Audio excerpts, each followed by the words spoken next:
자, 오늘은 야고보서를 이제 보도록 하겠습니다. 아, 야고보서는 우리에게 좀 그래도 익숙한 책이죠. 그래서 우리가 많이 또 설교도 들어봤던 그런 책이기도 한데, 한편으로는 또 이 야고보서가 우리에게 또 시험을 또 많이 주는 또 그런 책이기도 해요. 그래서 도대체 이 야고보서가 우리에게 가르치고 있는 그 메시지가 무엇인지 우리가 함께 읽어보고 또 함께 묵상하면서 우리가 이 야고보서의 그 진의를 한번 살펴보도록 하겠습니다. 먼저 이 야고보서는 이 제가 좀 전에 그 소개를 해드린 대로 굉장히 논란이 많았던 책이에요. 왜 논란이 많았던 책이냐 하면 이게 많이 오해를 받았어요. 야고보서가. 근데 어떻게 보면 지금까지도 많은 오해를 받고 있는 책이 야고보서가 아닌가 싶어요. 하다못해 마틴 루터 같은 경우에는 이 야고보서를 너무 무시해서 이 야고보서를 보고 지푸라기 서신이라고 할 정도로 아주 무시를 했어요. 그래서 인정을 안 했어요. 왜냐하면 마틴 루터가 그 개혁을 하게 된 것이 믿음으로써 그 우리가 그 믿음으로써 우리가 의를 얻게 된다라는 것으로 인해서 그것이 시초가 되어서 개혁을 한 사람인데, 근데 갑자기 야고보서가 무슨 행위를 들어대면서 행위가 없으면 믿음은 다 죽은 거다 그러니까 이게 무슨 또 헛소리야 그러면서 마틴 루터 같은 경우는 이 야고보서를 아주 우습게 생각하고 그 말씀드린 대로 거의 지푸라기 그 책이라고 할 정도로 굉장히 무시를 했던 그런 책이었어요. 그러나 그거는 어떤 면에 있어서 마틴 루터가 좀 오해를 했고 잘 이해하지 못했던 것 같아요. 이 야고보서는 우리가 성경 속에서 야고보가 등장을 하는데 우리가 볼 수 있는 신약에서 보고 있는 이 야고보는 두 사람이 있어요. 누구와 누굴까요? 혹시 아시나요? 예수님의 제자 야고보와 예수님의 동생 야고보. 예, 그렇죠. 예, 그 예수님의 제자였던 야고보가 있었고, 예수님이 베드로와 요한과 야고보를 굉장히 사랑하셔서 항상 셋을 이렇게 잘 데리고 다니셨죠. 그래서 그 사도였던 야고보가 있었는데, 그 사도 야고보는 사도들 가운데 가장 먼저 순교를 했던 사람이었어요. 그래서 초기 시대에 그 AD 44년경에 순교를 했다라고 일반적으로 보고 있어요. 그래서 여기에 우리가 보고 있는 야고보서는 사도 야고보가 아니라 예수님의 동생이었던 그 야고보라고 일반적으로 보고 있어요. 그래서 모든 사람들이 대부분이 사도 야고보가 쓴 책이 아니라 그 예수님의 동생이었던 야고보였을 것이라고 일반적으로 보고 있고요. 예수님에게는 남동생이 4명 정도 있었죠. 우리가 마태복음 한번 13장으로 한번 가서 보겠습니다. 마태복음 13장으로 가서 보시면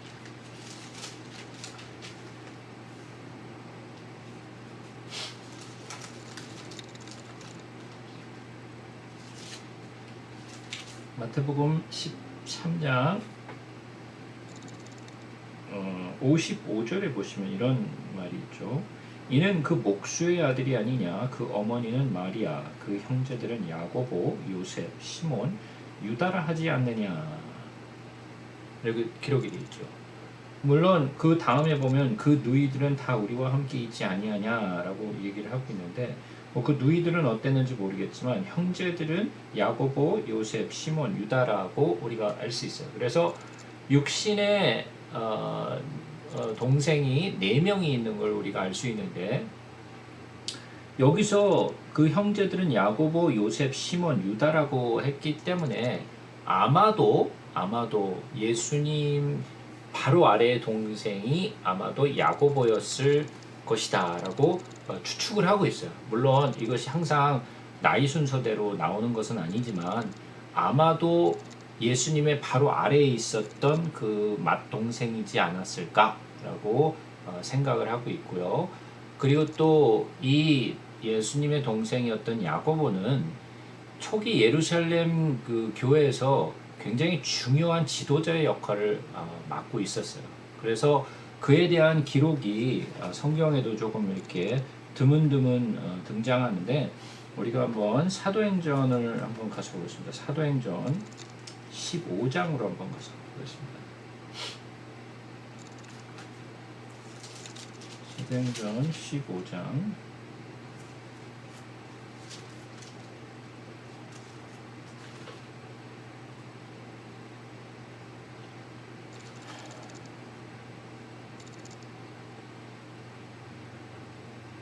사도행전 15장 6절부터 한번 보겠습니다.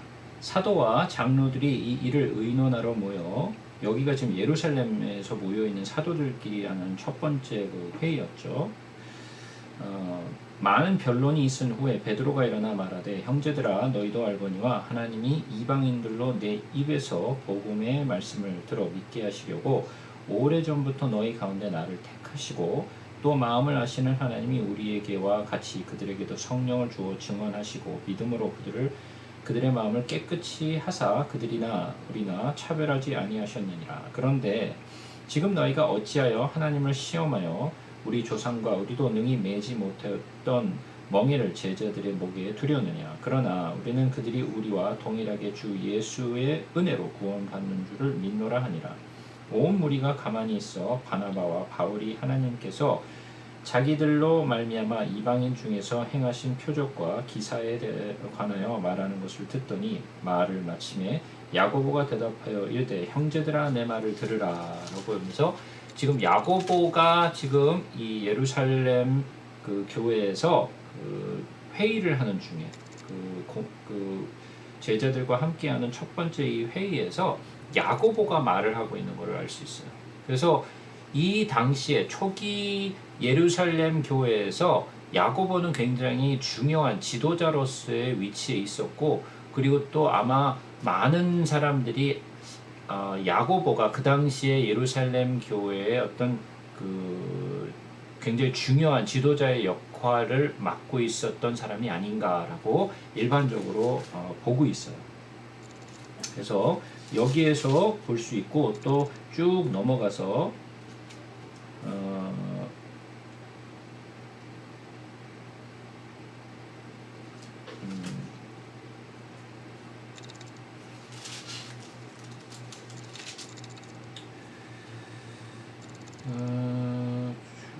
봅시다. 어디 있는지.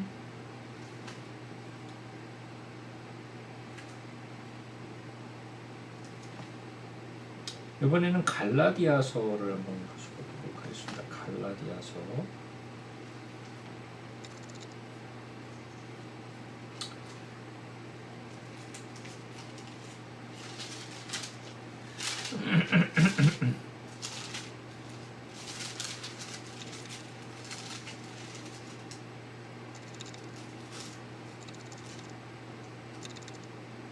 갈라디아서 1장을 가서 보시면 이런 말씀이 있어요.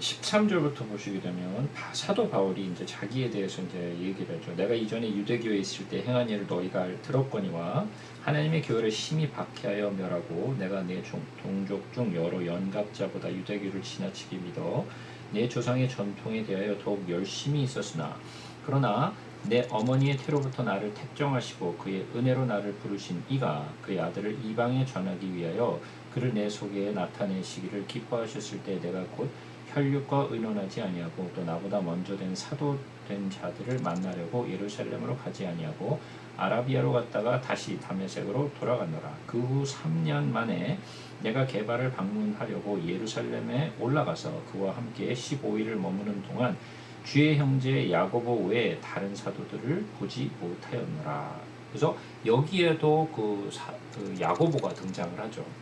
그래서 예루살렘에 사도 바울이 왔을 때에 야고보를 만난 그 기록을 우리가 볼 수 있어요.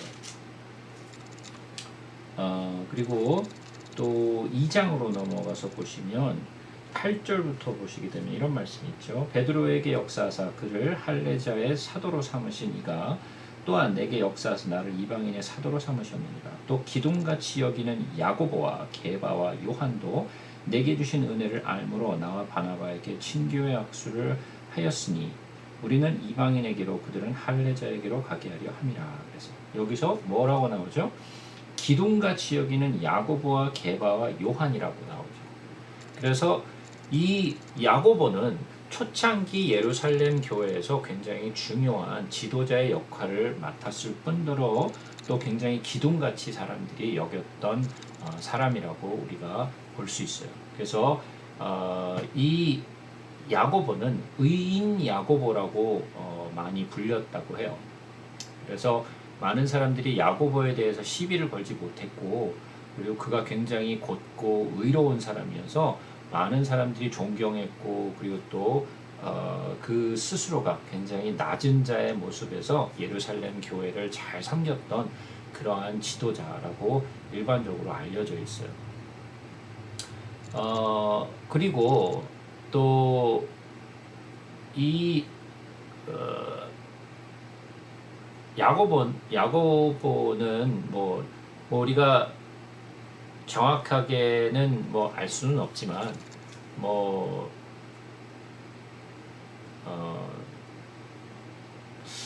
돌에 맞아 죽었다는 순교였다는 뭐 그런 이야기도 있고, 또 높은 곳에서 이렇게 떨어뜨려 가지고 떨어뜨린 다음에 막 몽둥이로 막 그냥 두들겨 패가지고 죽였다라는 그런 이야기도 있고, 굉장히 여러 가지 어떻게 순교했는지가 이야기가 분분한데, 어떻게 됐건 이 야고보라 그 예수님의 동생이었던 이 야고보도 예수님의 복음을 전하다가 결국은 정말 그 순교한 것으로 기독교 역사는 기록을 하고 있어요. 대충 그 정도의 이제 백그라운드, 야고보에 관한 백그라운드를 가지고 우리가 한번 좀 말씀을 좀 보도록 하겠습니다. 1장을 먼저 좀 읽어보고 그 다음에 좀 보도록 하겠습니다. 하나님과 주 예수 그리스도의 종 야고보는 흩어져 있는 12지파에게 문안하노라. 그래서 이 내용을 보시게 되면 하나님과 주 예수 그리스도의 종이라고 얘기를 하죠. 예수님의 그 동생이었지만 자기 스스로를 그냥 예수님의 동생이라고 부르지 않고 예수 그리스도의 종 야고보라고 했어요. 그래서 처음에는 예수님의 동생들도, 그리고 또 어머니였던 마리아도 예수님을 믿지 않았잖아요. 그래서 그를 의심했고, 그래서 막 그를 찾으러 오고 얘기했었잖아요. 그죠? 그래서 처음에는 예수를 그리스도로 인정하지 않았다가 나중에 가서야 예수님을 드디어 그리스도로 인정하게 되고, 더 이상 자기의 육신의 형으로가 아니라 정말 하나님의 아들인 그리스도로 예수를 인정함으로써 더 이상 자기를 그냥 동생이라고 부르지 않고 예수 그리스도의 종 야고보라고 이렇게 자기 자신을 나타내는 것을 볼 수 있어요. 그래서 야고보는 흩어져 있는 12지파에게 문안하노라. 자, 그러면 이것은 누구에게 보내는가 하면 이스라엘 백성들인데, 교회에 있는 이스라엘 백성들에게 보낸 거예요. 흩어져 있는. 그러니까 이 당시에는 많은 그 유대교 사람들이 흩어져서 이렇게 디아스포라로 살았었죠. 그래서 많이 이렇게 흩어져 있는 그 유대인들, 많은 이제 그 또 지파에 속해 있는 그 유대인들에게 보내는 편지죠. 그런데 그냥 단순히 유대인들에게 보내는 편지가 아니라 교회 안에 있는, 즉 다시 말해서 예수를 믿고 따르는 그러한 그 유대인들에게 보내는 편지예요. 그래서 우리가 이제 앞으로 보게 되는 그 이제 서신들이 이제 좀 남아 있잖아요. 그죠? 우리가 여지껏 여러 가지 그 서신들을 우리가 보았는데 그 사도 바울이 보냈던 옥중 서신도 있었고, 그죠? 그리고 또 사도 바울이 또 각각의 교회에 보내는 그러한 내용들도 있었었죠. 그런데 이제 남아 있는 뭐 야고보서라든지 뭐 베드로 전서, 후서, 그리고 요한 1서, 2서, 3서, 그리고 또 유다서에 이르기까지 이거를 갖다가 뭐라고 그러냐면 공동서신이라 그래요. 그래서 모든 교회에 보내지는 편지다. 그래서 이것들을 공동서신이라고 주로 부르고 있어요. 그래서 이스라엘 백성들뿐만이 아닌 예수를 믿는 유대인들에게 뿐만이 아닌 교인들에게 보내는 그러한 편지들, 그리고 모든 교인들이 함께 읽을 수 있는 그러한 편지라고 생각하시면 되겠어요. 2절에 보시면 내 형제들아 너희가 여러 가지 시험을 당하거든 온전히 기쁘게 여기라. 이는 너희의 믿음의 시련이 인내를 만들어내는 줄 너희가 알미라 그랬어요. 너희가 여러 가지 시험을 당하거든 온전히 기쁘게 여기라. 자, 그러면 사도로서 그리고 또 제자들로서 우리가 받게 되는 것이 어떤 것이 있느냐면 시험을 당하게 된다는 거죠. 네? 시험을 당하게 되는데 그 시험을 당할 때 온전히 기뻐하라. 시험을 기뻐하기는 사실 쉽지 않죠. 그죠? 시험이 오는데 그것을 기뻐할 사람이 어디 있겠어요? 시험이 온다라는 것은 어떤 의미를 가지냐면 벌써 어려움이 온다라는 것을 우리가 생각할 수 있겠죠. 그래서 시험을 당하거든 온전히 기쁘게 여기라 그러면서 이는 너의 믿음의 시련이 인내를 만들어내는 줄을 너희가 알미라 그랬어요. 자, 그러면 야고보서가 이야기하고 있는 내용 가운데 그 믿음이 여기서도 나오는데 사도 바울이 이야기했던 믿음은 그 로마서나 그리고 또 갈라디아서에 기록되어 있는 믿음에 관한 것은 온전히 믿음으로만 우리는 구원을 얻는다. 그리고 또 온전히 믿음으로만 우리는 의인이라 칭함을 받는다라는 것을 강조했잖아요. 그런데 이 야고보가 우리에게 전하고자 하는 것은 조금 다른 각도에서의 믿음을 이야기하고 있는데 그 첫 번째 그 믿음이 어떠한 믿음이냐? 시험과 시련을 이겨내는 믿음이라는 것. 그 믿음이라는 것은 물론 이것은 하나님의 은혜로 받은 우리가 선물이고 그리고 또 그 믿음이라는 것은 우리가 정말 은혜로서 받는 것이지만 이 은혜로서 받는 믿음에도 어떠한 그 차이가 있다라는 거예요. 죽어있는 믿음이 있는가 하면 살아있는 믿음이 있는데 살아있는 믿음은 어떠한 것이냐? 시험과 시련을 이기는 믿음이라는 거예요. 예, 그것을 지금 이야기하고 있는 것이 지금 야고보가 이야기를 하고 있는 거죠. 너희 믿음의 시련이 인내를 만들어내는 줄을 너희가 알미라 그랬죠. 근데 이러한 내용은 사도 바울 또한 이전에 이야기를 했던 내용이에요. 그래서 로마서 5장으로 가서 보시게 되면 이런 말씀이 있었어요. 네, 로마서 5장으로 한번 가서 보겠습니다.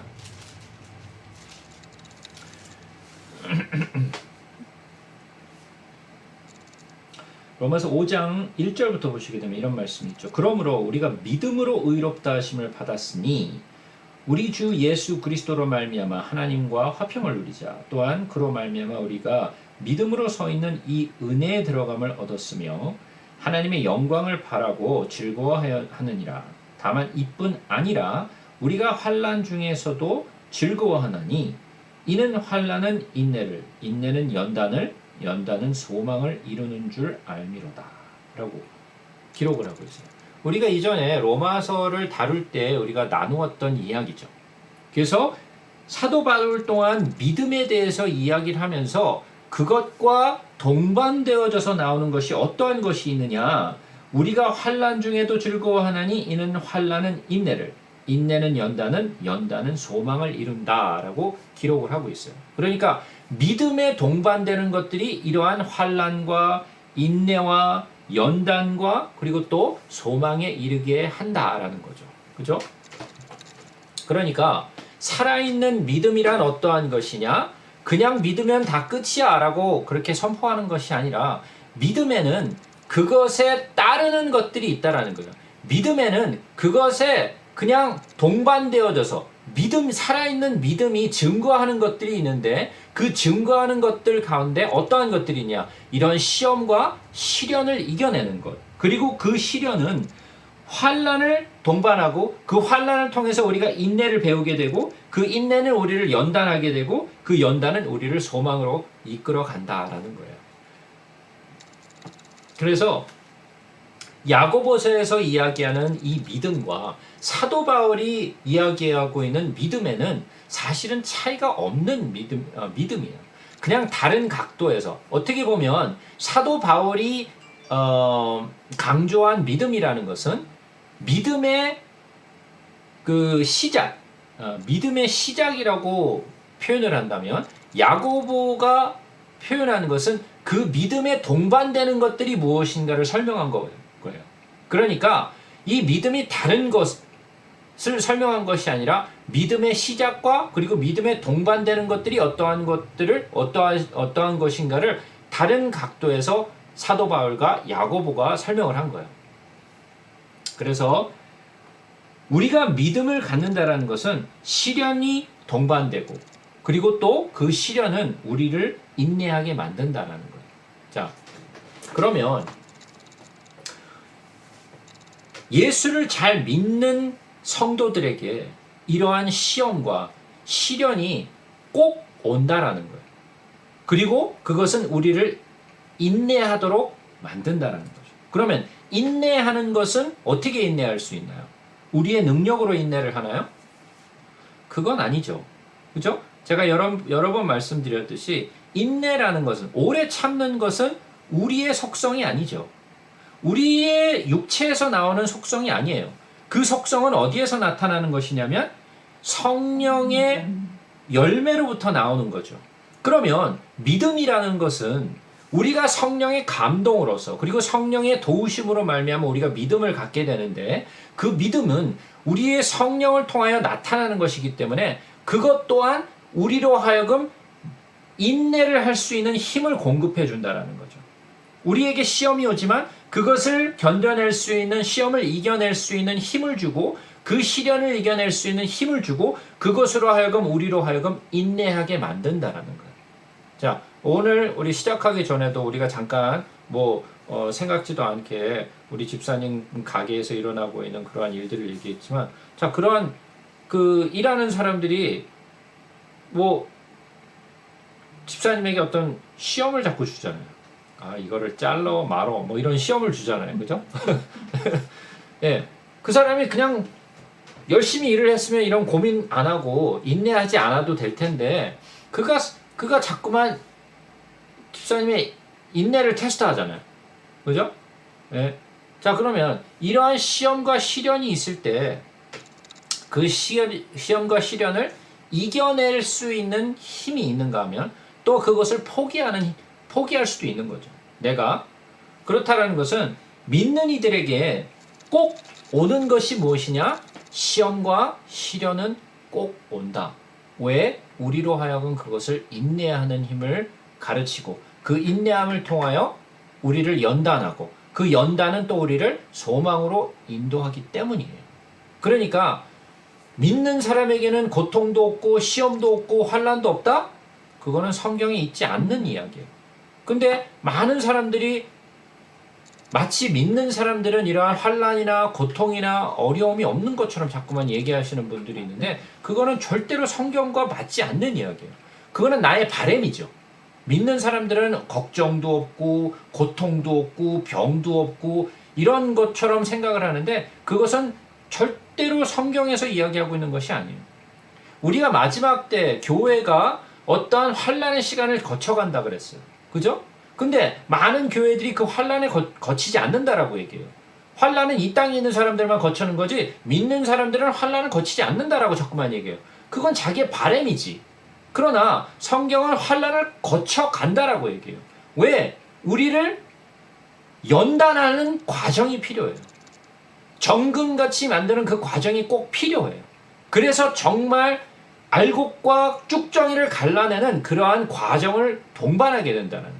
그러면 우리가 믿는 이로서 우리는 결국은 시험과 시련을 거쳐가야 되고, 그리고 그 시험과 시련을 거침으로써 우리는 포기하고 거기서 실패하는 자가 아닌 우리는 어떻게 된다? 우리는 이기는 자가 된다는 거예요. 그 시험과 시련과 그 고통을 이기는 자가 돼요. 그래서 마지막 계시록에는 그 7교회에 보내는 편지 가운데 뭐라고 말씀을 하시는가? 이기는 자에게 라고 표현을 해요. 그죠? 우리가 요한계시록으로 가서 보시게 되면 우리 한번 다시 한번 여러 번 우리가 보기는 했지만 한번 보자고요.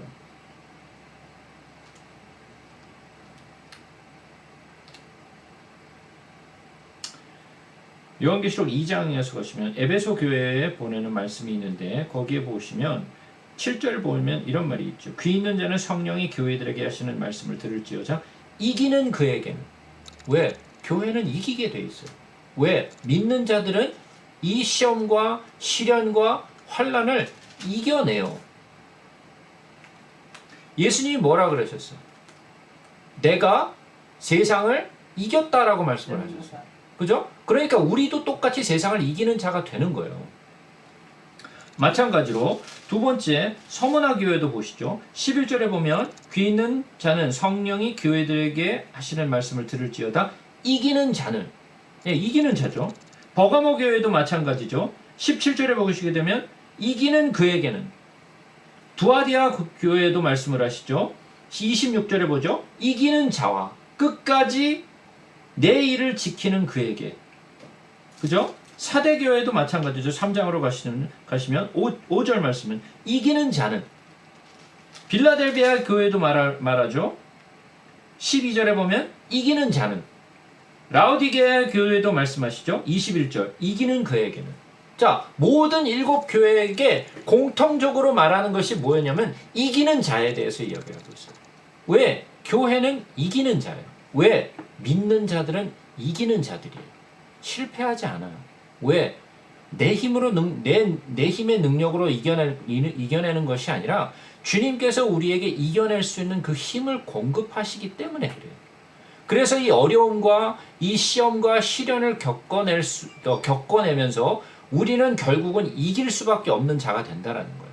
우리가 어떻게 보면 교회가 요즘은 맨날 힘이 없고 비리비리하고 별로 이렇게 좀 뭔가 부흥도 안 되고 정말 좀 비실비실한 것처럼 이렇게 보이잖아요. 그죠? 우리 눈에는 그렇게 보일 수 있으나 하나님의 교회는 절대로 쓰러지지 않아요.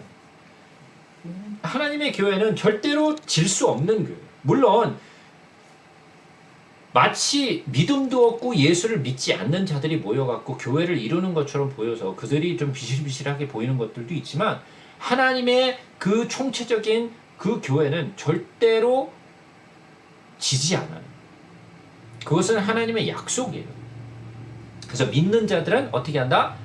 이러한 시험과 또 시련을 지나면서 인내를 만들어내는 줄 너희가 알미라 그러죠. 그 4절에 보시게 되면 인내를 온전히 이루라. 이는 너희로 온전하고 구비하여 조금도 부족함이 없게 하게 함이라. 자, 우리는 어떻게 해요? 이 환난을 통하여서 인내를 배우게 되고 인내는 연단은 그리고 소망을 갖게 되는 거죠. 근데 세상 사람들은 어떻게 돼요? 이런 시련과 환난이 오게 되면 그들은 포기를 해요. 소망이 없어. 이런 건 나 이렇게 삶의 소망을 갖지를 못해. 왜? 자기가 바랬던, 자기가 의지했던 사람들이 자기를 도와주지 못하니까 더 이상 삶의 의욕을 못 느끼는 거예요.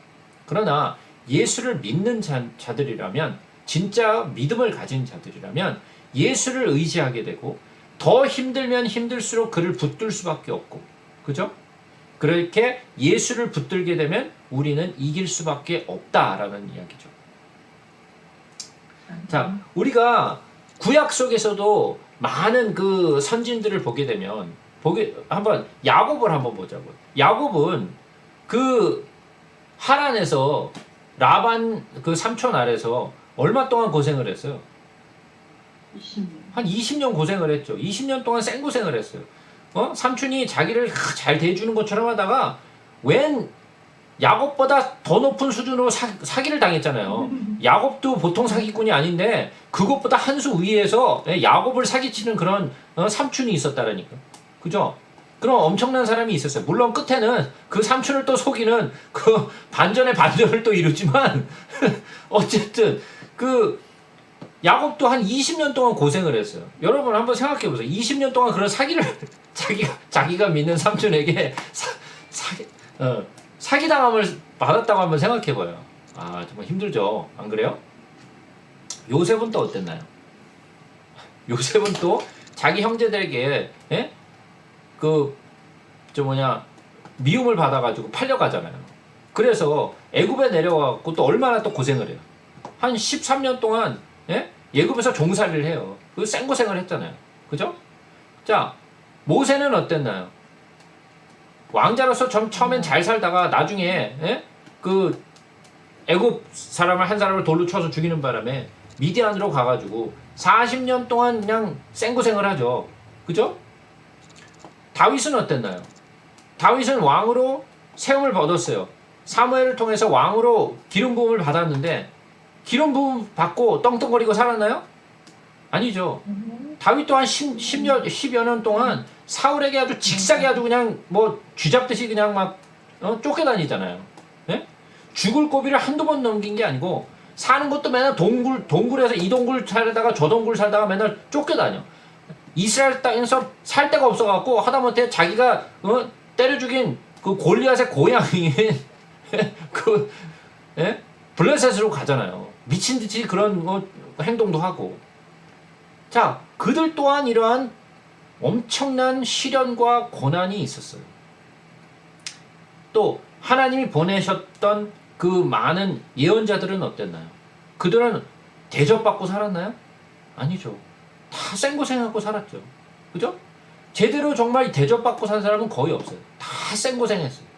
자, 그러면 왜 이러한 모든 구약 속에 나타나는 많은 사람들과 신약의 제자들은 어땠나요? 그들은 또 편안하게 아주 그냥 떵떵거리면서 살았나요? 그런 사람 한 사람도 없어요. 그죠? 다 생고생하면서 살았어요. 사도 바울 생고생하면서 살았어요. 떵떵거리면서 산 사람 한 사람도 없어요.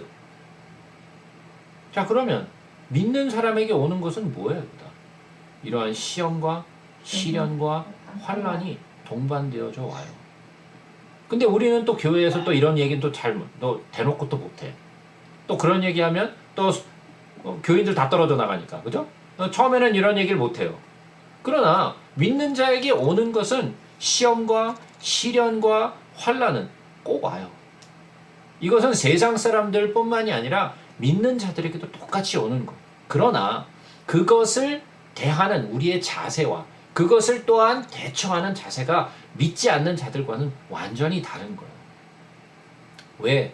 그들은 믿음이 없고 우리는 산 믿음이 있기 때문에 다르다라는 거예요. 그래서 우리는 시험이 있을 것이고 시련과 환난이 있고 그 시련과 환난은 우리를 인내하게 만든다. 여기 인내하게 만든다. 그래서 인내를 온전히 이루라.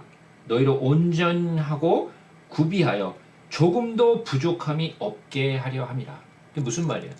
우리를 불순물이 없는 정말 예수를 믿는 온전한 성도, 믿음의 성도로 그렇게 만들어내기 위하여 꼭 필요한 정죄의 과정이라는 거예요. 그래서 우리 속에 있는 많은 불순물들이 제거되고 우리가 인내를 함으로써 이 어려움의 순간들을 이겨나갈 수 있게 된다라는 이야기예요. 너희 중에 누구든지 지혜가 부족하거든 모든 사람에게 후히 주시고 꾸짖지 아니하시는 하나님께 구하라. 그리하면 주시리라. 무슨 지혜를 구하라는 걸까요? 시험을 잘 대처하는 지혜를 구하라는 걸까요? 네? 무슨 지혜를 바라는 걸까요? 우리가 지혜하면 떠오르는 책이 있는데 그 책이 뭐죠? 한번 예, 잠언서죠. 그죠? 우리가 잠언서를 다룬 게 꽤 오래됐어요. 그죠? 한참 전에 우리가 잠언서를 다뤘는데 잠언을 다루면서 제가 굉장히 강조했던 부분이 있었어요. 많은 세상 사람들도 이 잠언서를 읽어요. 솔로몬의 지혜를 얻기 위해서 믿지 않는 사람들도 이 지혜서를 읽는 사람들도 꽤 많이 있어요. 또 그리고 교회 안에서도 지혜를 얻기 위해서 이 잠언을 읽는 사람들이 굉장히 많아요. 잠언은 고작 해봐야 31장밖에 안 돼요. 그래서 하루에 한 장씩만 읽으면 한 달이면 읽을 수 있는 충분히 아주 여유롭게 읽을 수 있는 그런 책이기도 해요. 그리고 이건 지겹지 않기 때문에 지혜를 주는 책이니까 사람들이 어떻게 보면 굉장히 많이 읽는 책 가운데 하나예요. 근데 이 잠언을 대하는 데 있어서 어떠한 각도에서 이 잠언을 보느냐에 따라서 잠언의 해석이 굉장히 많이 달라질 수 있어요. 이 잠언의 지혜를 세상의 지혜처럼 생각하고 그 세상의 지혜를 얻는 것처럼 잠언을 읽는다면 그 사람은 세상에서 얻는 지혜를 얻을 수 있어요. 그러나 성경에 기록되어 있는 지혜는 그러한 지혜가 아니에요. 세상에서 가르쳐주고 있는 지혜와 잠언에서 가르치고 있는 지혜는 완전히 다른 지혜예요. 우리가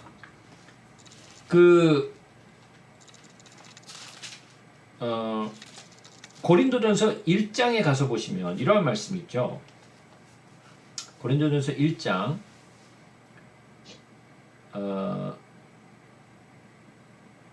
17절부터 보시게 되면 이런 말씀이 있어요. 그리스도께서 나를 보내심은 세례를 베풀게 하려 하심이 아니요 오직 복음을 전하게 하려 하심이로되 말의 지혜로 하지 아니함은 그리스도의 십자가가 헛되지 않게 하려 함이라.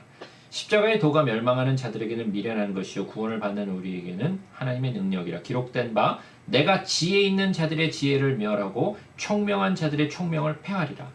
여기서 얘기하는 지혜는 세상의 지혜예요. 세상에서 말하고 있는 지혜를 하나님이 멸하고 총명한 자를 폐하시겠다는 거예요. 하였으나 지혜 있는 자가 어디 있느냐? 선비가 어디 있느냐? 이 세대의 변론가가 어디 있느냐? 하나님께서 이 세상의 지혜를 미련하게 하신 것이 아니냐? 자, 그러면서 세상의 지혜에 대해서 이야기를 하고 있어요. 그죠? 그런데 그 다음에 연결돼서 나오는 것이 뭐예요? 하나님의 지혜에 있어서는, 자, 그러면 여기에서 세상의 지혜가 나오고 하나님의 지혜가 나오죠. 이것은 다른 지혜예요. 우리가 생각할 때 지혜 그러면 그냥 모두 다 똑같은 지혜라고 생각하는데 성경은 확연하게 세상의 지혜와 하나님의 지혜를 구분하고 있어요. 그래서 하나님의 지혜에 있어서는 이 세상의 자기 지혜로 하나님을 알지 못함으로 하나님께서 전도에 미련한 것으로 믿는 자들을 구원하시기를 기뻐하셨도다. 유대인은 표적을 구하고 헬라인은 지혜를 찾으나 우리는 십자가에 못 박힌 그리스도를 전하니 유대인에게는 꺼리는 것이요 이방인들에게는 미련한 것이로되 오직 부르심을 받은 자들에게는 유대인이나 헬라인이나 그리스도는 하나님의 능력이요 하나님의 지혜니라. 자, 그러면 하나님의 지혜는 뭐예요? 하나님의 지혜는 예수 그리스도죠. 예, 하나님의 지혜는 예수 그리스도고 세상의 지혜는 우리가 말하고 있는 많은 세상에서 말하고 있는 그런 세상의 지혜, 철학과 지혜, 이 헬라인들이 그리스인들이 추구하고 있는 이 철학의 지혜와 그리고 하나님의 지혜, 하나님의 지혜는 예수예요. 자, 그러면 잠언이 이야기하고 있는 것이 무엇이냐? 예수에 관한 것이에요. 예, 잠언은 예수에 관해서 이야기를 하고 있어요. 예수가 누구시냐? 그가 어떠한 일을 하실 것이냐? 그가 우리에게 어떠한 분이시냐를 설명하고 있는 것이 잠언이에요. 그런데 잠언을 읽으면서 세상의 지혜라는 각도 그리고 세상의 지혜라는 안경을 쓰고 보게 되면 그냥 세상의 지혜로밖에 안 보여요. 그러나 예수라는 안경을 쓰고 보게 되면 예수라는 지혜를 우리가 확실하게 발견할 수 있어요. 그래서 잠언에서는 지혜가 막 말을 하고 지혜가 집을 짓고 지혜가 막 세상을 창조하는 이야기를 해요. 왜? 그것이 예수 그리스도를 이야기하고 있기 때문에 그래요. 자, 그렇다면 여기서 지금 야고보서에서 말하는 너희 중에 누구든지 지혜가 부족하거든 모든 사람에게 후히 주시고 꾸짖지 아니하시는 하나님께 구하라 그리하면 주시리라. 그럼 이것이 세상의 지혜예요? 아니면 그냥 세상의 시험을 잘 대처하는 그런 지혜예요? 무슨 지혜일까요? 성령. 이 지혜는 예수를 나타내고 있는 하나님의 말씀이죠. 하나님의 말씀이에요. 그것이 바로 지혜잖아요. 예수 그리스도가 지혜고 하나님의 말씀이 지혜잖아요. 성령은 어떠한 분이세요? 지혜의 성령이시죠. 그죠? Spirit of Wisdom이잖아요. 지혜의 성령이에요. 그 지혜의 성령이 비추시고 나타나는 게 뭐예요? 예수. 말씀이고 예수잖아요. 그죠? 그러면 여기서 얻는 것은 하나님의 말씀, 예수 그리스도의 지혜를 얻는 거예요. 그것이 부족하거든 구하라는 거예요. 그럼 그것을 주실까요? 우리에게 말씀의 지혜를 주실까요? 주시죠. 자, 그러면 고린도전서 12장에 성령의 은사에 대해서 나오는데 그 성령의 은사 9가지 가운데 첫 번째와 두 번째 그 은사가 뭐였죠? 지혜와 지식. 네, 지혜의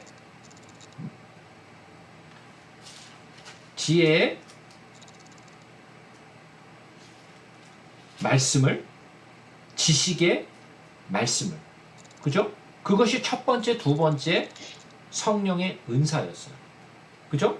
그러면 여기서 얘기하는 것은 세상의 지혜를 말하나요? 아니겠죠. 예? 잠언에서도 이런 이야기를 하죠. 하나님을 경외하는 자는 어떤 자들인가요? 지혜의 근본이 뭐예요? 지혜의 근본은 뭐라 그랬어요? 잠언에서 하나님을 경외하는 것이 지혜의 근본이라 그랬고 하나님을 경외하는 것이 지식의 근본이라 그랬어요. 그죠? 그러면 여기서 얘기하고 있는 지식과 지혜는 뭐예요? 예수를 아는 거예요. 예수를 아는 거. 예수를 알면 하나님을 경외할 수밖에 없어요. 그러면 여기서 야고보서에서 얘기하고 있는 너희 중에 누구든지 지혜가 부족하거든 모든 사람에게 후히 주시고 꾸짖지 아니하시는 하나님께 구하라 그리하면 주시리라. 그러면 예수의 지혜, 말씀의 지혜를 우리에게 주시겠다는 거예요. 그 지혜를 우리는 구해야겠죠. 왜? 그 하나님의 말씀의 지혜로 인하여 우리가 누구를 의지하고 우리가 어떻게 시험을 이겨내갈 것인가를 우리가 말씀을 통해서 배우는 거죠. 그것은 뭐예요? 예수를 의지하는 거예요. 나의 능력과 나의 어떠한 것을 의지하는 것이 아니라 예수를 의지하여서 그에게 의지하면 그가 나에게 힘을 주시겠다라는 거예요. 그러니까 부족하면 구하라는 거죠. 말씀의 지혜를, 말씀의 지식을 구하라는 거예요. 그러면 그것을 하나님께서 주시겠다는 거죠. 자, 우리가 세상에서 바라는 그런 기도들이 있어요. 하나님, 우리 장사 잘 되게 해주세요. 뭐 인터뷰 뭐 잘 되게 해주세요. 좋은 학교 가게 해주세요. 병 낫게 해주세요. 이런 기도들, 일상적인 기도잖아요. 어려울 때 위로해 주세요. 뭐 이런 기도들이 있죠. 하나님께서도 그런 기도를 들으세요. 그러나 그러한 것이 하나님이 들어주실지 안 들어주실지 우리는 정확하게 알지 못해요.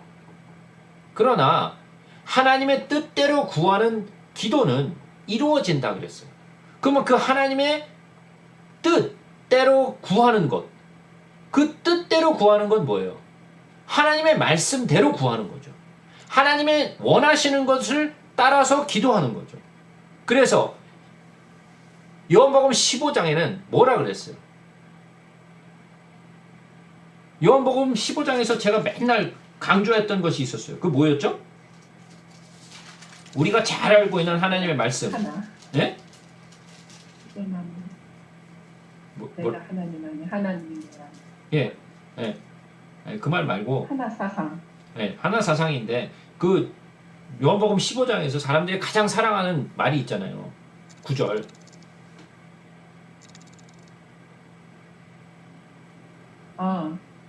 구하라. 무엇이든지 원하는 대로 구하라. 원하는 구하라. 그리하면 이루리라. 이거 엄청 좋아하는 사람들. 예? 맞아. 무엇이든지 원하는 대로 구하라. 그리하면 이루리라. 그런데 그 전에 조건이 있다 그랬어요. 예? 그 조건은 맨날 그냥 다 집어쳐버리고 그 뒤에 것만 맨날 얘기하잖아요. 앞에 건 다 잘라버리고. 앞에 것이 뭐였어요? 조건이 뭐였어요? 너희가 내 안에 거하고 안에 내 말이 너희 안에 거하면 이라는 조건이 붙어 있어요. 근데 이 조건은 다 잘라버려. 이건 얘기도 안 해. 맨날 사람들이 하는 것은 뭐냐? 무엇이든지 원하는 대로 구하라. 그리하면 이루리라. 맨날 이야기만 해. 근데 정말 중요한 것은 뭐예요? 너희가 내 안에 거하고 내 말이 너희 안에 거하면이 이게 제일 중요한 거예요. 그러면 너희가 내 안에 거하고 내 말이 너희 안에 거하면 쓸데없는 것들을 구하겠어요? 아니죠. 맨날 그 파워볼 맞게 해주세요. 만약 이딴 기도 하겠냐고요. 예? 이게 하나님의 뜻이에요? 대박 터지는 게 하나님의 뜻인가요? 아니에요. 근데 왜 우리는 그러한 기도들을 하고 있을까요?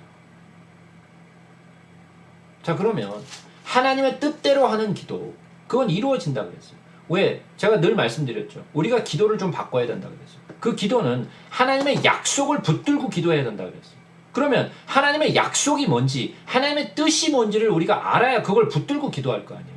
근데 하나님의 말씀을 몰라.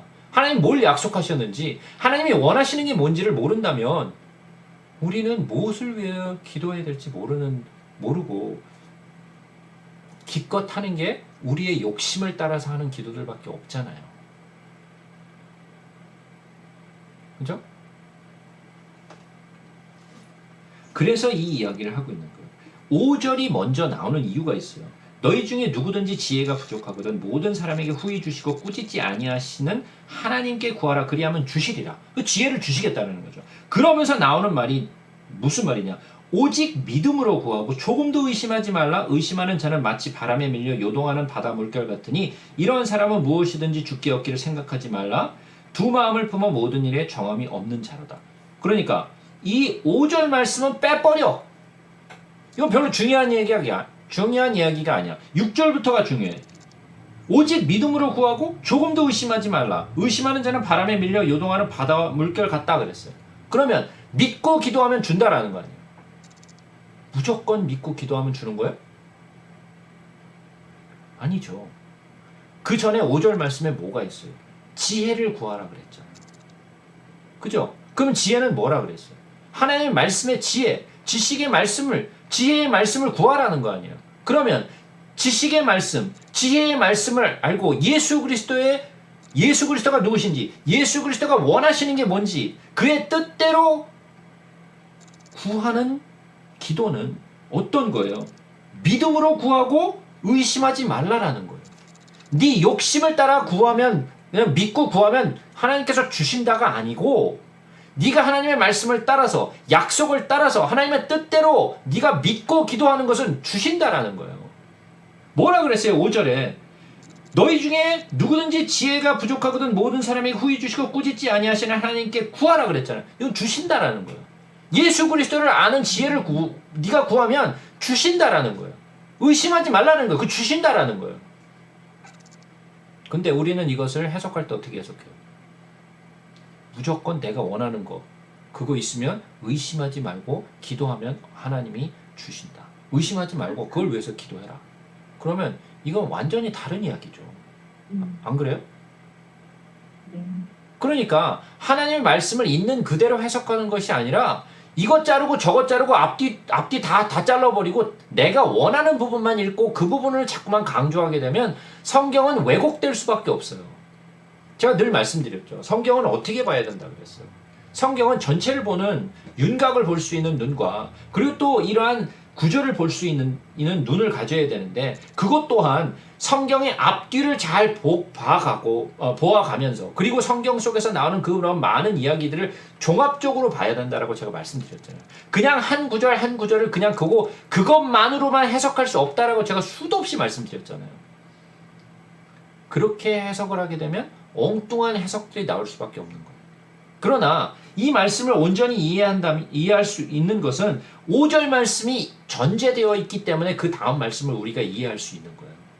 그리고 또한 이 말씀이 없다 할지라도 우리는 성경 전체에서 흐르고 있는 그 말씀의 중심 사상을 가지고 있잖아요. 전체적인 그 하나님의 말씀이 어떠한 말씀을 하시고 있는지를 우리가 볼 수 있는 눈을 가졌잖아요.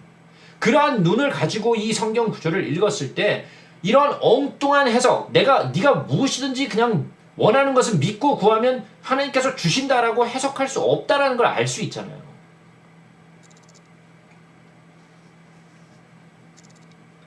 그러니까 우리는 이러한 내용들을 함부로 막 그냥 해석하지 말고 성경 속에서 기록되어 있는 가운데에서 그 기준을 가지고 잣대를 가지고 우리는 해석을 해야 돼요. 내 멋대로 해석할 수 없어요. 그래서 하나님의 뜻대로 그리고 우리가 예수께서 우리에게 주시는 말씀의 지혜를 가지고 그리고 내가 예수 안에 예수가 내 안에 말씀이 내 안에 계실 때 정말 하나님의 뜻대로 구하는 그러한 기도 그건 믿음을 가지고 의심하지 말라는 거예요. 자 그러면 제가 말씀드렸어요. 여러분들이 제가 처음에 이 말씀을 나누기 시작했을 때 제가 마치 굉장히 똑똑한 사람인 줄 아셨잖아요. 엄청 똑똑해갖고 뭐 굉장히 뭐 말씀도 뭐 잘 이해하고 뭐 여기저기 찾으면서 뭐 얘기를 하니까 뭐 되게 똑똑한가 보다라고 생각을 하셨잖아요. 근데 이 수년을 지나고 나니까 이제 그 제 바닥이 드러났죠. 아 이게 똑똑한 게 아니었네. 예? 똑똑한 게 아니. 이거는 사람의 똑똑함을 가지고 할 수 있는 게 아니에요. 그죠? 이것은 하나님께서 지혜를 주시고 하나님께서 깨닫는 마음을 주시면 우리가 깨달을 수 있는 거잖아요. 그러면 이 지혜를 하나님이 저에게만 주실까요? 야, 너는 특별하니까 너만 받아. 이러고 주셨을까요? 네. 네, 절대로 그렇지 않아요. 하나님은 여기 뭐라 그랬어요? 누구든지 지혜가 부족하거든 모든 사람에게 후히 주시고 꾸짖지 아니하시는 하나님께 구하라. 그리하면 주시겠다 말씀하시잖아요. 그러면 우리가 이러한 기도를 하면 하나님께서 주시겠다라는 거야, 안 주시겠다라는 거야? 주신다고 약속하셨잖아요. 그럼 주신다고요. 그러니까 그것에 대해서 의심하지 말고 믿고 기도하라는 거예요. 그러면 주님께서 그걸 주시겠다는 거예요. 그럼 여러분들에게도 이러한 말씀의 지혜와 그리고 또 말씀의 지식을 주시겠죠. 저에게만 주는 것이 아니라 여러분들에게도 똑같이 주시는 거예요. 제가 특별하지 않아요. 우리 모두에게 주시는 말씀이고 약속이에요.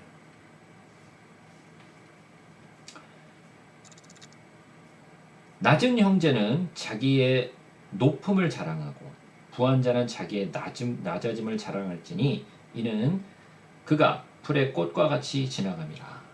이게 또 무슨 말일까요?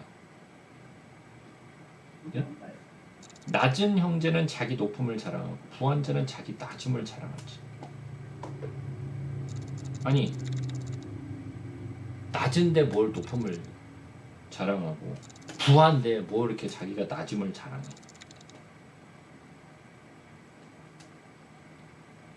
네?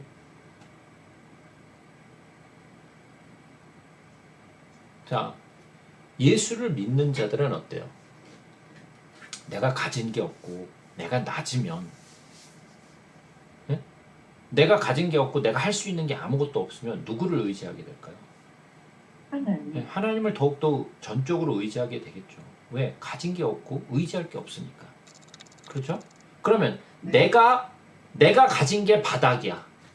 내가 가진 게 아무것도 없어. 내가 가진 게 아무것도 없으니까 나는 누구의 도움으로 살아가야 되냐면 하나님의 도움으로 살아갈 수밖에 없어. 난 내 스스로가 돕지를 못하니까.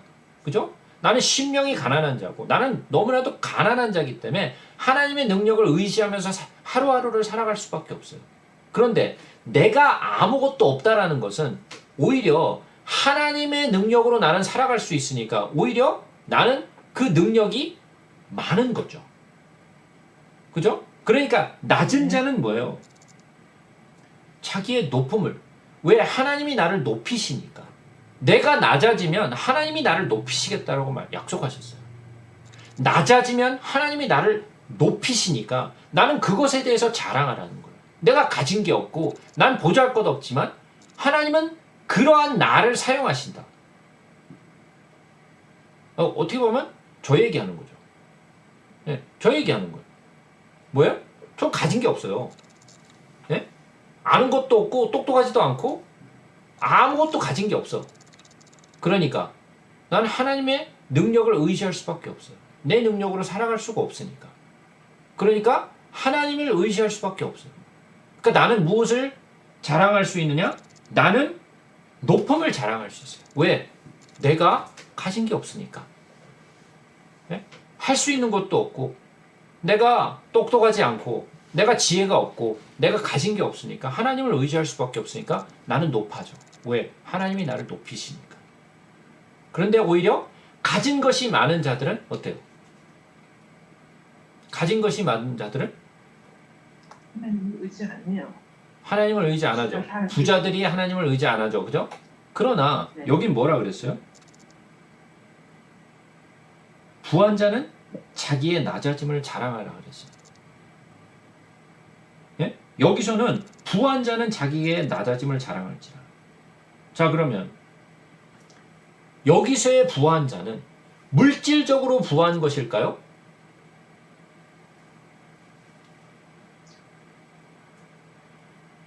그냥 단순히 물질적으로 부한 것을 얘기할까요?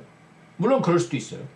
그러나 부하다고 해서 자기가 내 능력을 가지고 나는 이 부를 축적했어 라고 생각하는 사람은 오히려 교만해져서 하나님이 그를 낮추시겠죠. 그죠?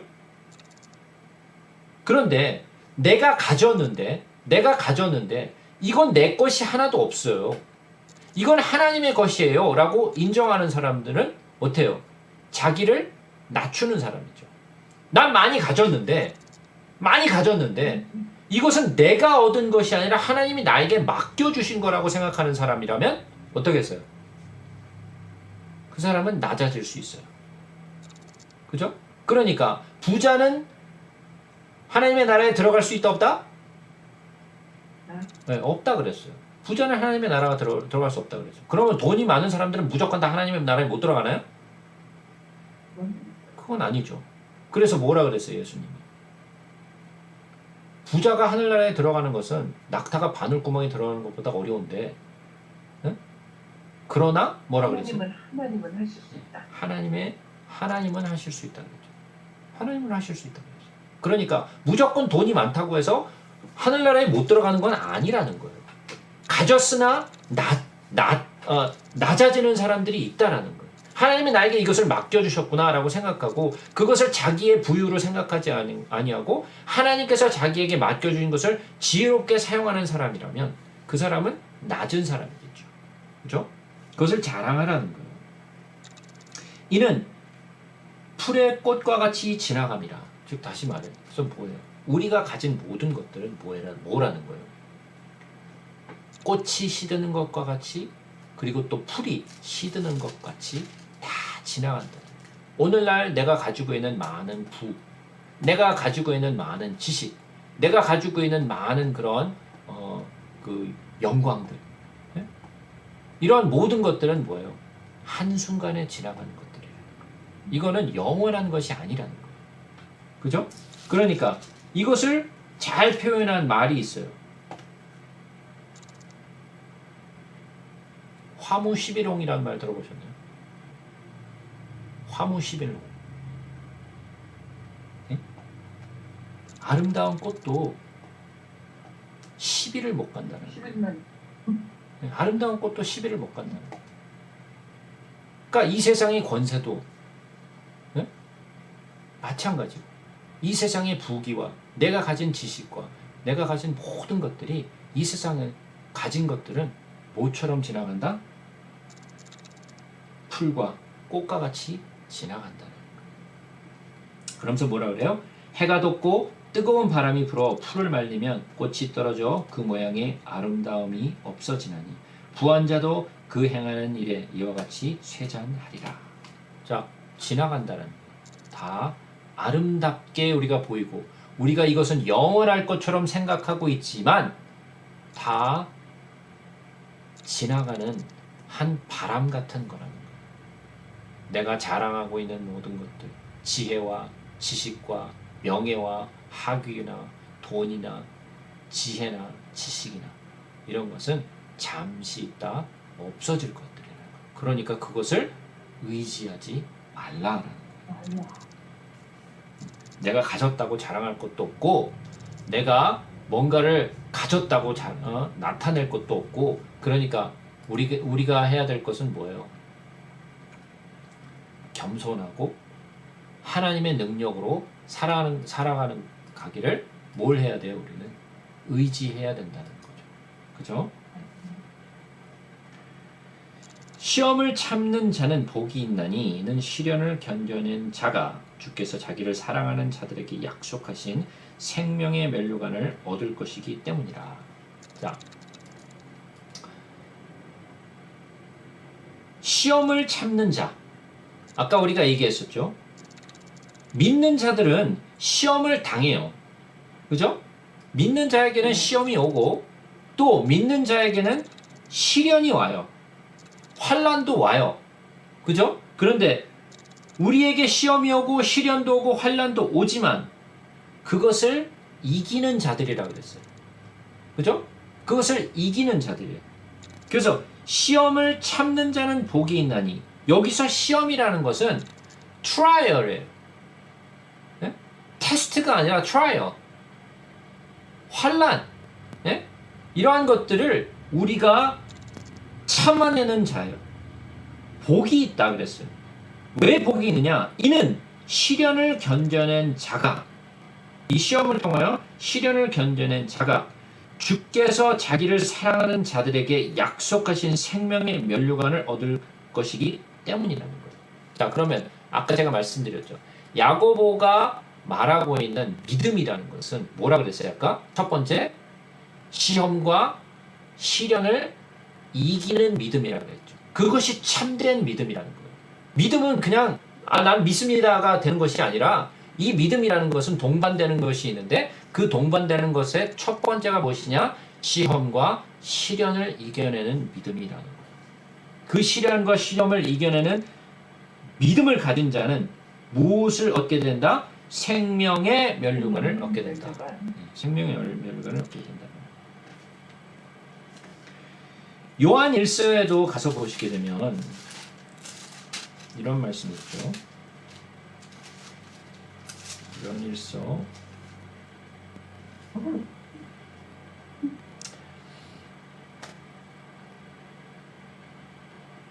요한 1서 5장 4절 5절 보겠습니다. 무릇 하나님께로부터 난 자마다 세상을 이기느니라. 세상을 이기는 승리는 이것이니 우리의 믿음이니라. 예수께서 하나님의 아들을 믿는 자가 아니면 세상을 이기는 자가 누구냐? 자, 여기서 말하는 게 뭐예요? 믿음이죠. 그죠? 야고보가 말하고 있는 바로 그 믿음이에요. 그 믿음은 뭐라? 시험과 시련을 이기는 믿음. 네? 그러면 하나님께로부터 난 자는 믿음이 있는 자들이죠. 믿음으로 우리가 의를 얻고 믿음으로 우리가 구원을 얻잖아요. 그러면 예수 그리스도를 믿어서 구원을 입은 자, 그리고 의인이라 칭함을 받은 자들에게는 이러한 시험과 시련을 이겨내는 믿음을 가진 자들이라는 거예요.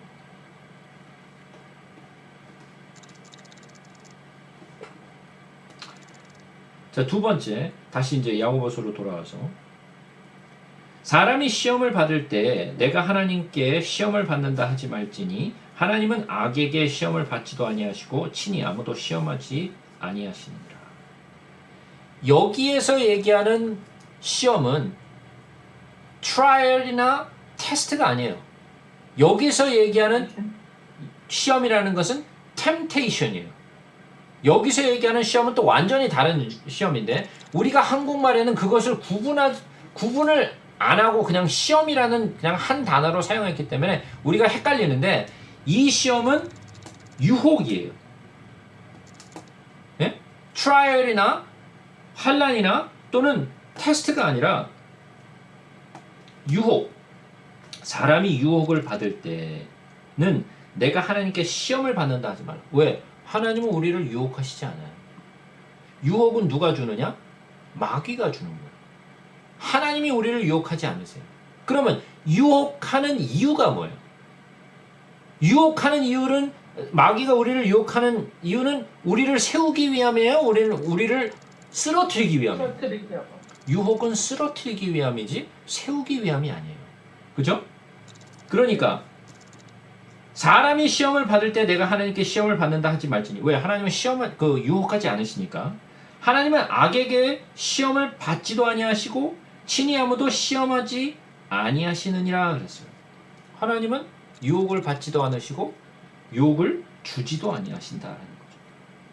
자, 그러면 14절에 보니까 오직 각 사람이 시험을 받는 것은 자기 욕심에 끌려 미혹됨이니 그랬어요. 자, 이러한 유혹에 빠지는 것은 뭐예요? 자기 욕심 때문에 빠진다는 거예요.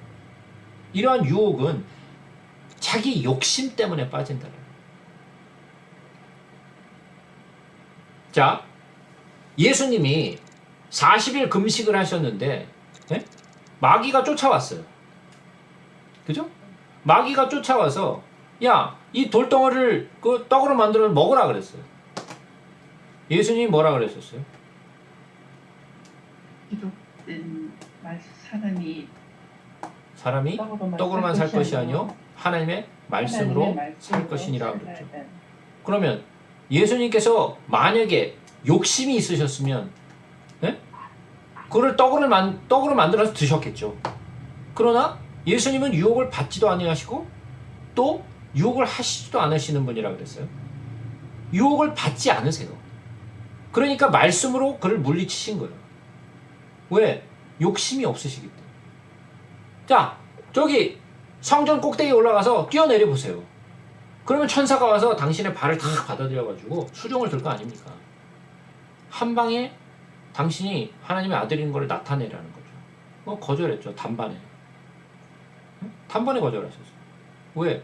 그러한 욕심이 없으세요. 하나님은 그것을 이루러 오신 분이 아니에요. 예수님은. 그죠? 유혹을 받지를 않으세요. 그러나 우리는 유혹에 아주 쉽게 빠지죠. 우리는 모두가 유혹에 굉장히 약해요. 우리 모두가. 안 그런가요?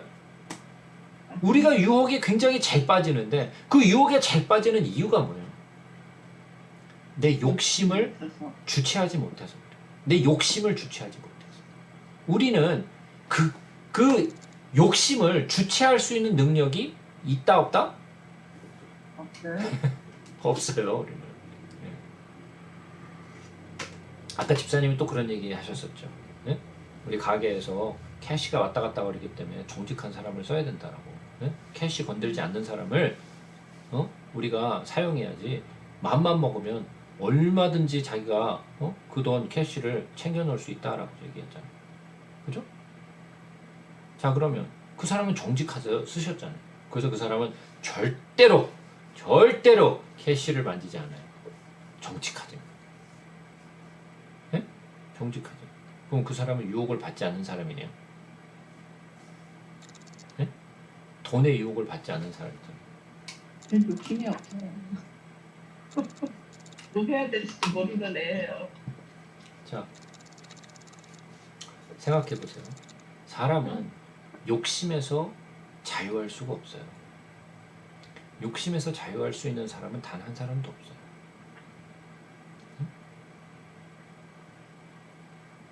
자, 예전에 그 불교의 굉장히 대승이라고 얘기했던 성철 스님이라고 계시죠. 네. 네? 그분이 주장했던 게 뭐였어요? 이름만 알아요? 욕심 없는 삶 뭐 그런 거 무소유잖아, 무소유. 프리치하고 다니신 분이죠. 근데 본인은 되게 럭셔리하고 이렇게 사셨다고 그러던데 뭐 초호화 아파트에 사시고 아니 무소유 주장했잖아요. 무소유. 예? 자, 무소유. 그러면 무소유라는 게 뭐예요? 아무것도 아무것도 갖지 않는 거. 갖고 있지 않는다. 소유하지 않는 예. 아니 그 성철 스님이 아니라 그 법정 스님이었죠. 법정 스님. 법정 스님이 뭘 했어요? 무서요. 아무것도 갖지 않는다는 거. 그런데 평생을 그가 노력했던 것이 뭐였어요? 아무것도 가지지 않으려고 노력했죠. 노력한 거. 그게 예, 안 가지려고 노력을 나는 갖지 말아야지 평생 동안 노력하다가 죽은 거예요. 예? 그러니까 안 가지려고 노력하다가 죽은 거잖아요. 무소유. 왜? 갖고 싶은 그 욕구를 어떻게 하면 죽일까? 그거 고민한 거 아니에요. 어떻게 하면 갖지 않을까 하고. 예, 그거하고 싸우다가 결국은 죽은 거예요. 예? 아무것도 갖지 않으려고. 그렇잖아요. 그러니까 그분은 이 법정스님이라는 분은 그거를 그 각도를 하기 위해서 평생을 정말 자기 성찰을 해가면서 아무것도 가지지 않으려고 평생 동안 노력하다가 죽은 거예요. 근데 그 무소유를 했느냐? 못했어요. 무소유를 못했어요. 왜? 그 끊임없이 나오는 욕심을 어떻게 감당을 할 수가 없어. 왜? 그것은 감당할 수 있는 게 아니기 때문에. 인간이 감당할 수 있는 게 아니에요. 예? 그러니까 우리는 각도를 해도 안 된다라는 거예요. 그러니까 우리가 이러한 유혹에서 자유롭기가 쉽지 않다는 거예요. 그러니까 내가 나를 의지하고 있는 동안에는 나는 이 유혹을 뿌리칠 수 있는 능력이 없어요. 나에게는 그러한 능력이 없어요. 그러니까 유혹을 뿌리쳐낼 수 있는 방법이 나에게는 없어요. 그러니까 내가 할 수 있는 건 뭐예요? 내가 할 수 없으니까 하나님을 의지할 수밖에 없잖아요. 내가 할 수 없으니까. 그래서 성경이 뭘 가르친다고 그랬어요? 내가 아무것도 할 수 없다는 건, 난 아무것도 아니라는 것을 인정하는 데서부터 시작한다 그랬죠. 내가 죽는 거예요. 예? 성경은 내가 죽어야 된다라고 자꾸만 가르치고 있는데 저희들은 어떻다 그랬어요? 아니다. 불사조라 그랬잖아요. 우리는 절대로 죽지 않는 불사조라 그랬잖아요. 예? 절대로 죽지 않아. 난 죽을 수 없어. 나는 죽으면 또 일어나고 죽으면 또 일어나고. 옛날에 그 영화가 있었죠. 그 뭐였죠? 그거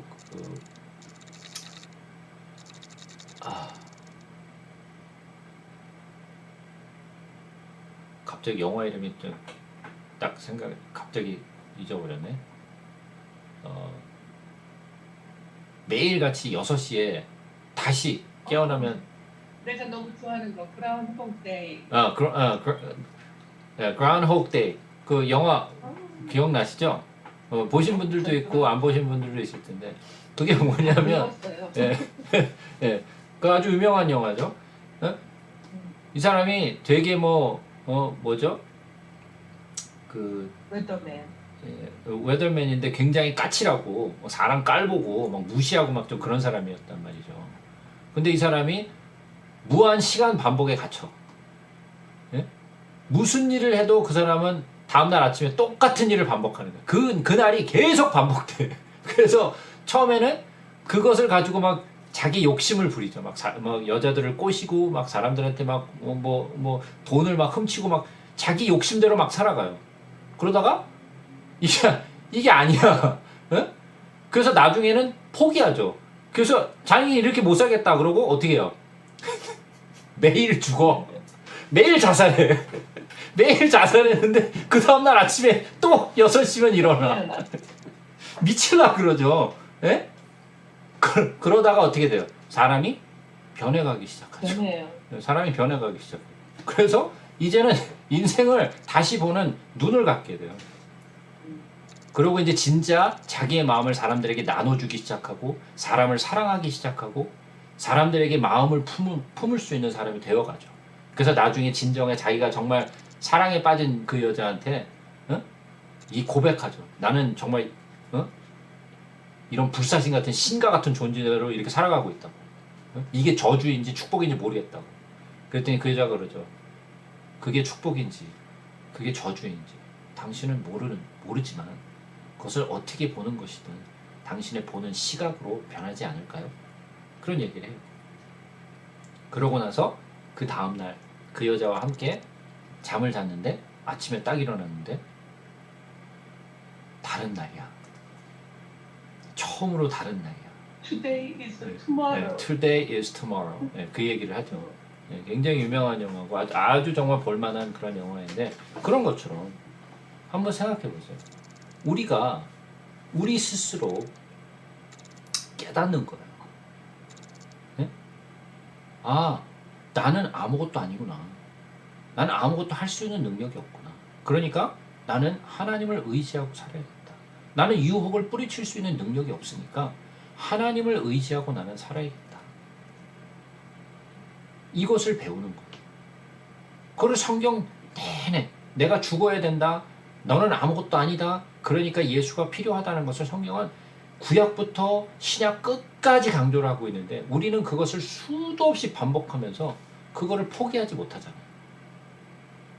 그러나 우리는 이 말씀을 통해서 자꾸만 내 스스로를 깨우치는 거야. 그렇지, 나는 아무것도 할 수 없지. 그러니까 나는 주를 의지해야 돼. 그러고 주께로 자꾸만 돌아가는 반복을 하는 거야. 그 돌아오는 속도가 점점 빨라지는 거야. 우리는 완전하지 않아요.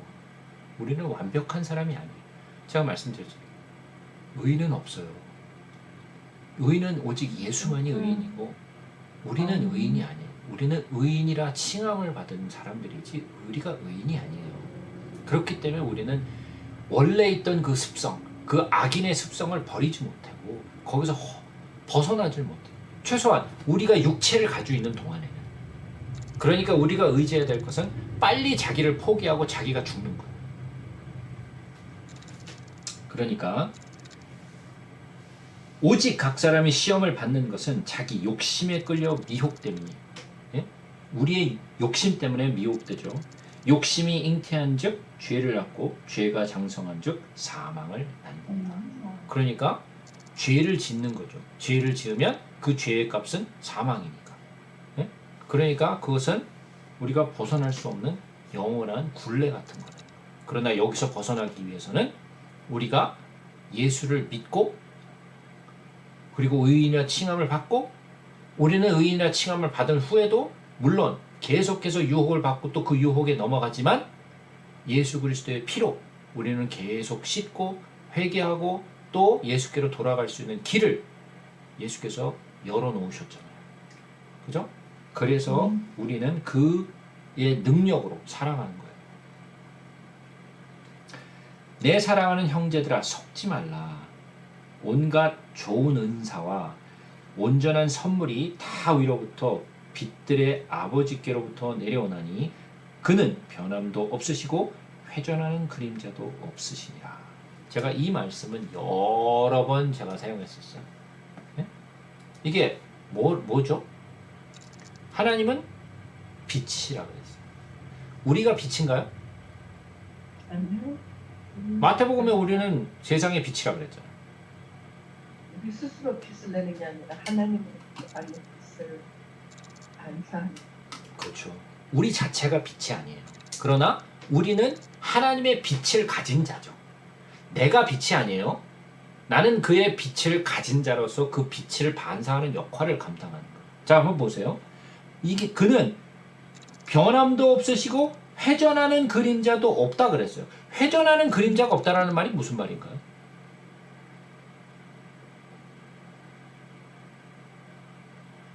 예? 회전하는 그림자가 없다. 이게 뭔 소리예요? 형체가 없던가 빛보다 더 밝은 거지. 형체가 없거나 빛보다 더 밝은 것? 회전하는 그림자가 없다라는 것은 가만 생각해 보세요. 한번 전구를 한번 생각해 보자고요. 전구. 네? 전구를 한번 생각해 보세요. 또는 태양을 생각해도 좋아요. 자, 태양이나 전구에서 빛이 나오죠. 그죠? 빛이 나와요. 네. 빛이 나오는데 빛이 나와서 뭔가를 비치는 것에는 그림자가 생겨요. 맞아요. 비침을 받은 모든 것에는 그림자가 있어요. 그죠? 네. 근데 그 빛을 발산하는 그 빛의 원본에는 그림자가 없어요. 그죠? 왜? 빛을 받는 오브젝트는 그림자가 다 생기는데 빛을 발산하는 그 발광체에서는 그림자가 없어요. 전구도 빛을 발해서 그 빛을 받은 것에 대한 그림자가 생기는 거지 전구 자체는 그림자가 없어요. 그죠? 무슨 소리냐? 회전하는 그림자가 없다라는 것은 그 하나님이 빛 자체라는 거예요. 빛을 받는 존재가 아니라 그분이 빛이라는 거예요. 근데 그 빛은 우리가 알고 있는 빛과 다른 빛이에요. 우리는 태양을 보고 빛이라고 얘기해요. 그러나 하나님의 빛은 태양의 빛이 아니에요. 그 태양도 뭐예요? 하나의 발광체지만 그것은 하나님이 창조하신 인조 빛이에요. 그래서 하나님이 천지를 창조할 때 제일 먼저 하신 말씀이 뭐였어요? 빛이 있으라 하셨잖아요. 제일 첫 번째가 빛을 창조하신 거였어요. 그죠? 왜? 어둠밖에 없었거든. 어둠밖에 없었는데 하나님이 빛이 있으라 해서 빛이 창조돼요. 하나님이 빛인데 인조 빛이 창조되죠. 그죠? 그래서 창세기 제가 설명할 때 태양과 광명체에 대해서 제가 설명을 드렸었잖아요. 그죠? 자, 그러면 하나님은 뭐예요? 회전하는 그림자도 없으시다라는 것은 그가 진짜 빛이라는 거예요. 기억나시나요? 사도 바울이 다메섹으로 가는 도중에 네. 빛을 봤죠. 네. 근데 그때 다메섹에서 그 빛을 봤을 때 그게 언제였나요? 정말. 정오였어요. 가장 빛이 강하게 들 때였어요. 알고 있어요. 근데 사도 바울이 받은 빛은 그 태양빛보다 더 밝은 빛이었어요. 이건 태양빛이 아니었어요. 그죠?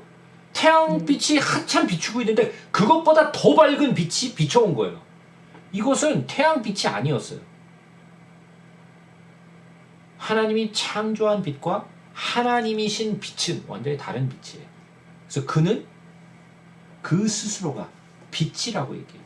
그래서 요한 1서 가서 보시면 이런 말씀이 있죠. 요한 1서 1장에 가서 보시면 무슨 말씀이 있나요? 요한 1서 1장 5절에 가서 보시면 우리가 그에게서 듣고 너희에게 전하는 소식은 이것이니 곧 하나님은 빛이시라. 그에게는 어둠이 조금도 없으시다는 것이니라. 왜? 그에는 회전하는 그림자가 없는 발광체, 진짜 빛, 근본의 빛이라는 거죠. 네? 그는 뭐예요? 변함도 없으시고 회전하는 그림자도 없어요. 하나님이 창조한 모든 것은 다 변해요. 하나님이 창조한 모든 것은 다 변해요. 변하지 않는 게 아무것도 없어요. 우리는 변하지 않는다라고 얘기하는 진리들이 있어요. 예를 들자면 변하지 않는 건 뭐예요? 해는 동쪽에서 떠서 서쪽으로 진다. 변하지 않는 진리잖아요. 1000년이 지나도 변하지 않고 2000년이 지나도 변하지 않고 해는 늘 동쪽에서 떠서 서쪽으로 지잖아요. 어느 날 갑자기 해가 난 오늘 기분 나빠서 난 남쪽에서 떠서 난 북쪽으로 질 거야. 이런 일은 없잖아요. 네? 그래서 우리는 그걸 진리라고 얘기를 한단 말이죠. 네? 해는 절대적으로 동쪽에서 떠서 서쪽으로 친다. 이건 진리라고 얘기를 해요. 그런데 우리는 진리라고 믿고 있지만 그 진리는 진리가 참 진리가 아니에요. 왜? 어느 날 하나님이 이 모든 것을 다 창조하신 것을 쓸어버리실 때 더 이상 해는 동쪽에서 떠서 서쪽으로 지지 않아요. 하나님이 창조한 모든 것은 전부 다 변해요. 그러나 변하지 않는 것 하나가 있는데 그것이 뭐예요? 하나님은 변하지 않아요. 그래서 믿을 수 있는 거예요. 제가 그래서 얘기했죠. 변하는 모든 것은 믿을 수 있는 게 없어요. 근데 우리는 자꾸만 변하는 것에 대해 믿음을 두잖아요. 그죠?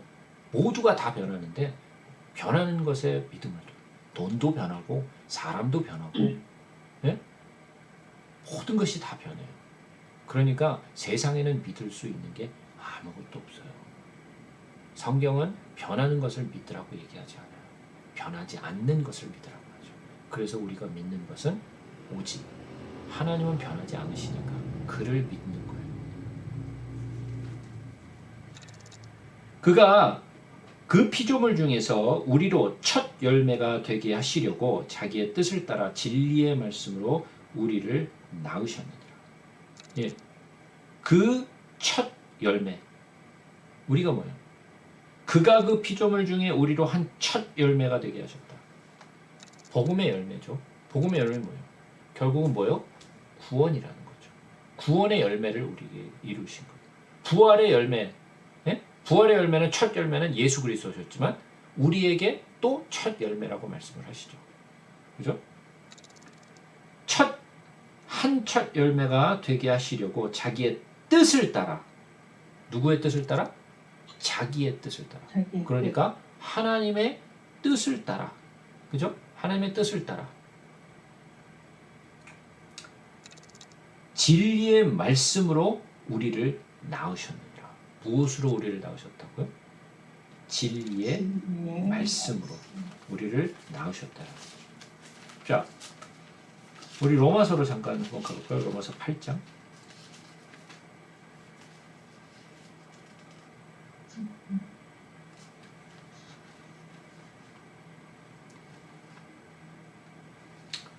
자, 로마서 8장 23절에 보면 이런 말씀이 있어요.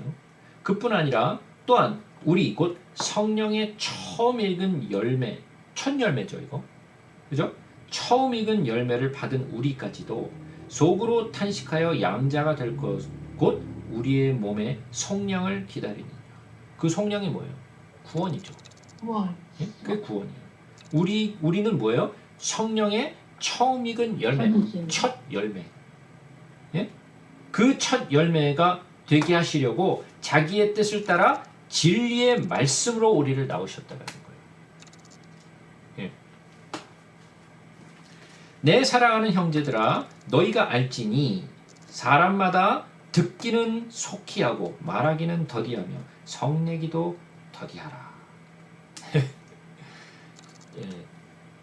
저한테는 좀 이 말씀이 좀 굉장히 뜻깊은 말이었어요. 저는 이 말씀에 굉장히 충격을 많이 받았어요. 옛날에 충격을 많이 받아가지고 이 말씀 때문에 제가 말을 안 하기 시작했어요. 네. 말을 안 하기 시작했어요.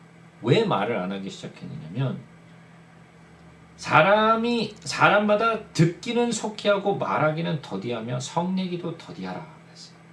그래서 말을 좀 줄여야 되겠다. 왜냐면 말을 하면 실수를 너무 많이 해요. 맞아요. 네. 말을 하면 실수를 너무 많이 해서 상처를 주고 실수를 너무 많이 해서 하고 나면 내가 왜 그 말을 했지 하고 후회하고 이게 너무 심한 거예요. 네? 그러니까 아예 그냥 말을 안 하면 중간이라 간다고. 네? 중간이라 가. 아예 차라리 말을 안 하면 그나마 상처를 덜 주고 실수를 덜 하고 아니 말을 좀 줄여야 되겠다. 그런 생각을 했어요. 그래서 우리 잠언으로 잠깐 가서 보죠. 잠언 한번 가서 보죠. 잠언 10장으로 한번 가서 보시죠.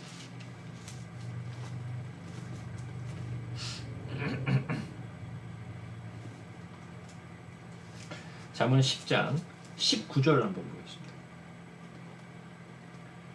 말이 많으면 허물을 면하기 어려우나 그 입술을 제어하는 자는 지혜가 있느니라. 뭐라고요? 말이 많으면 허물을 면하기 어려우나 그 입술을 제어하는 자는 지혜가 있다. 그러니까 뭐라는 거예요? 말을 많이 하지 말라는 거죠. 말을 많이 하지 말라는 거예요. 말을 많이 하면 뭘 하니까 허물을 면하기 어렵다는 거예요. 실수하니까. 실수를 많이 하잖아요. 우리가 누구한테 말을 한마디 탁 던져놓고 후회한 적이 한두 번인가요? 네? 여러분들 후회 안 하세요? 몇 해요. 말 한마디 그때는 확 던져놓고는 아 내가 왜 그 말을 했을까? 내가 왜 그렇게 얘기를 했을까? 하고 후회할 때가 많으시죠? 그죠? 네. 저도 똑같아요. 네. 이게 잘 컨트롤이 안 되더라고요.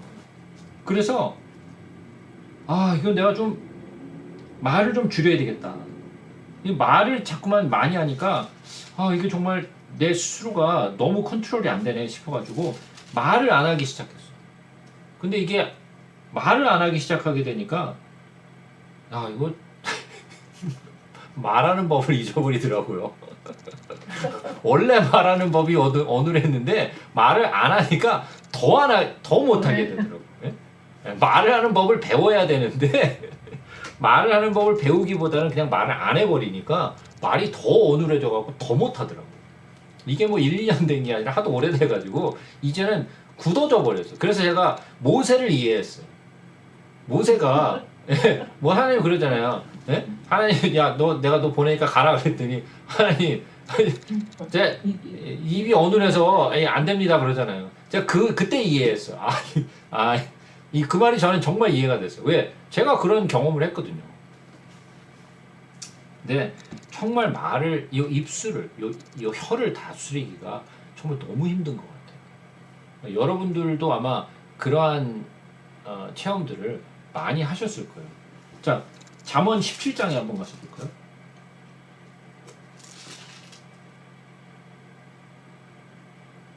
잠언 17장 27절을 한번 보죠. 말을 아끼는 자는 지식이 있고 성품이 냉철한 자는 명철하니라. 뭐라고요? 말을 아끼는 자는 지식이 있다 그래요. 그죠? 말을 아끼는 자는 지식이 있다. 야, 말을 좀 줄여야겠다. 내가 생각한 것이 이런 이유였어요. 내가 이 말이 잘 컨트롤이 안 되니까. 그것뿐만이 아니죠. 야고보서로 다시 돌아오죠. 사람이 성내는 것은 하나님의 의를 이루지 못함이라. 사람이 성내는 것은 하나님의 의를 이루지 못한다. 참, 이 화가 나는 것을 이 컨트롤하는 거 정말 어렵죠. 정말 어렵잖아요. 여러분들도 다 똑같은 경험을 하실 거예요. 이게 화를 막 성내는 걸 컨트롤하기가 정말 힘들어요. 물론 저도 자주 화를 내는 사람은 아닌데도 불구하고 화가 확 나면 이 컨트롤하기가 참 힘들더라고요. 정말 힘들어요. 그죠? 여러분들도 아마 똑같은 경험을 하실 거예요. 한번 잠언으로 한번 다시 한번 돌아보겠습니다. 잠언 14장으로 한번 보겠습니다. 잠언 14장.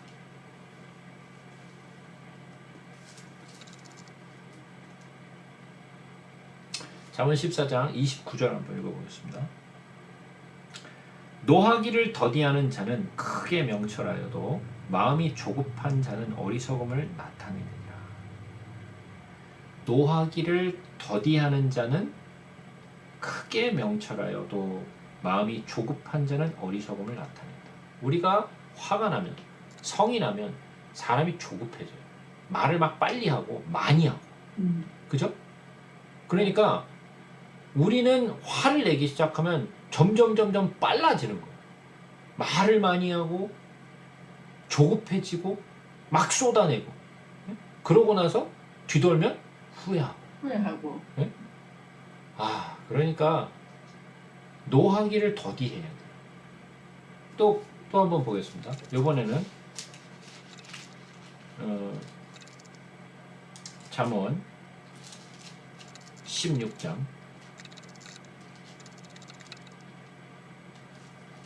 32절 한번 보겠습니다. 잠언 16장 32절. 노하기를 더디하는 자는 용사보다 낫고 자기 마음을 다스리는 자는 성을 빼앗는 자보다 나으니라. 뭐라고요? 노하기를 더디하는 자는 용사보다 낫대. 그러니까 자기의 성냄을 다스릴 수 있는 자는 차라리 용감한 용사보다 훨씬 더 낫다라는 거예요. 그런 사람은 어떤 사람들이요? 마음을 다스리는 사람들인데 이 마음을 다스리는 자는 성을 빼앗는 자보다 낫다.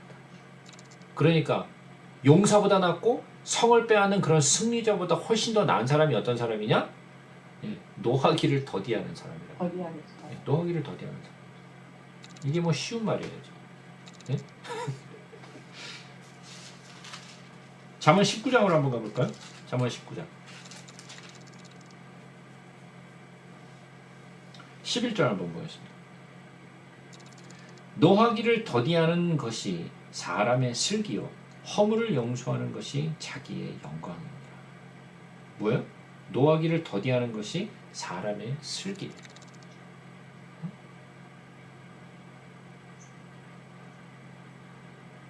쉽지 않는 얘기죠. 그러니까 노하기를 더디해야 된다는 거죠. 그죠?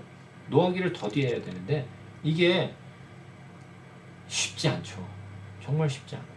자, 그러면 우리가 돌을 닦아야 되겠죠.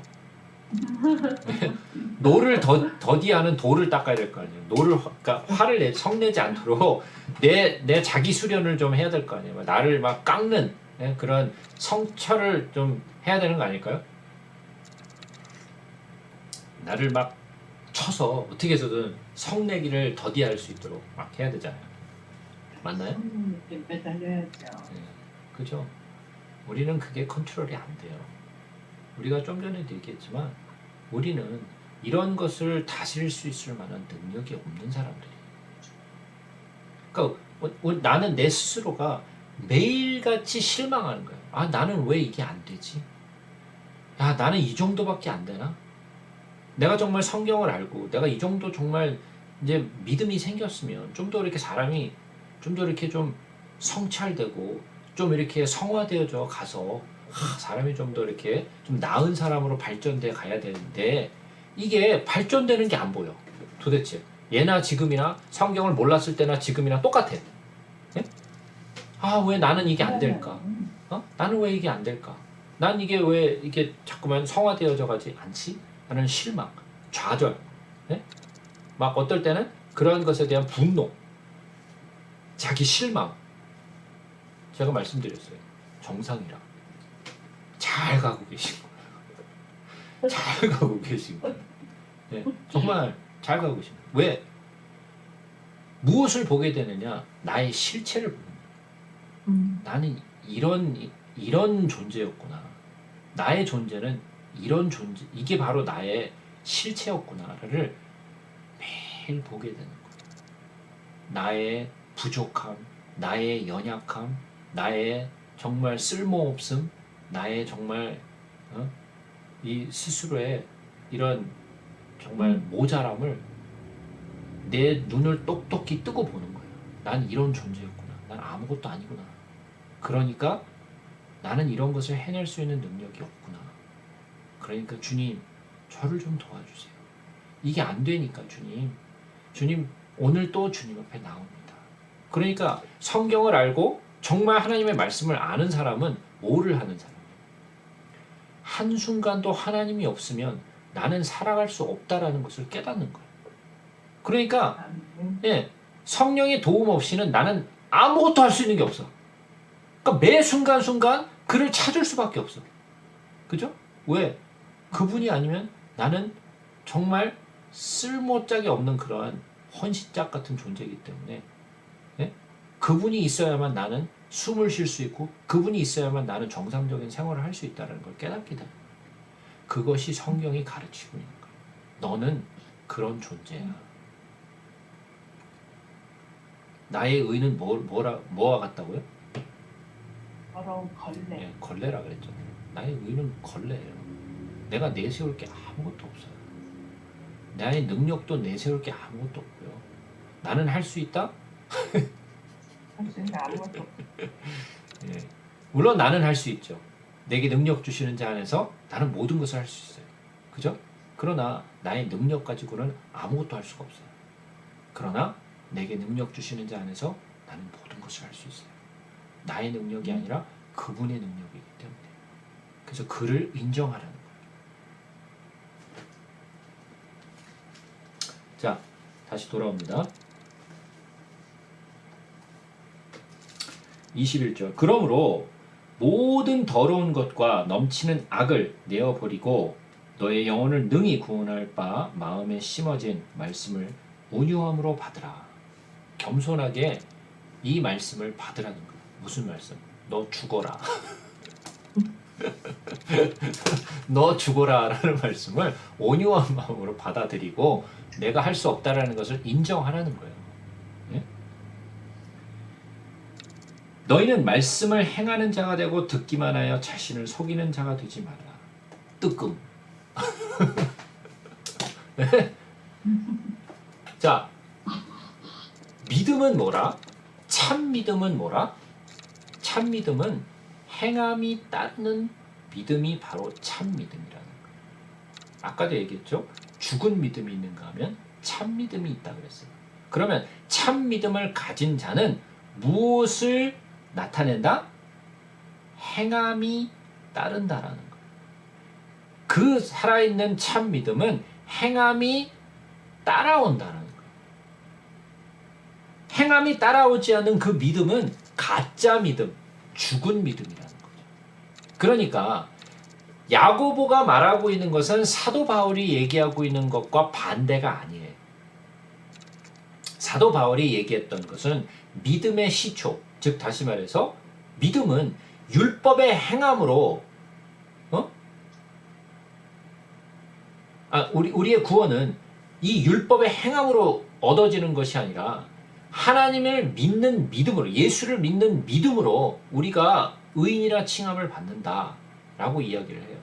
그러나 그 예수를 믿는 그 참 믿음을 가진 자는 시험과 시련과 환난을 이겨내는 자요, 또 행함을 가진 자라는 거예요.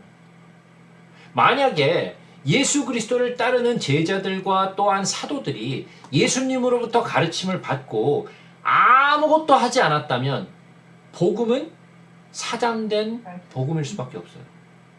그들이 복음을 들고 밖으로 나가서 그들의 목숨을 걸고 전했기 때문에, 그들의 행함이 있었기 때문에 우리들에게 복음이 전해진 거예요.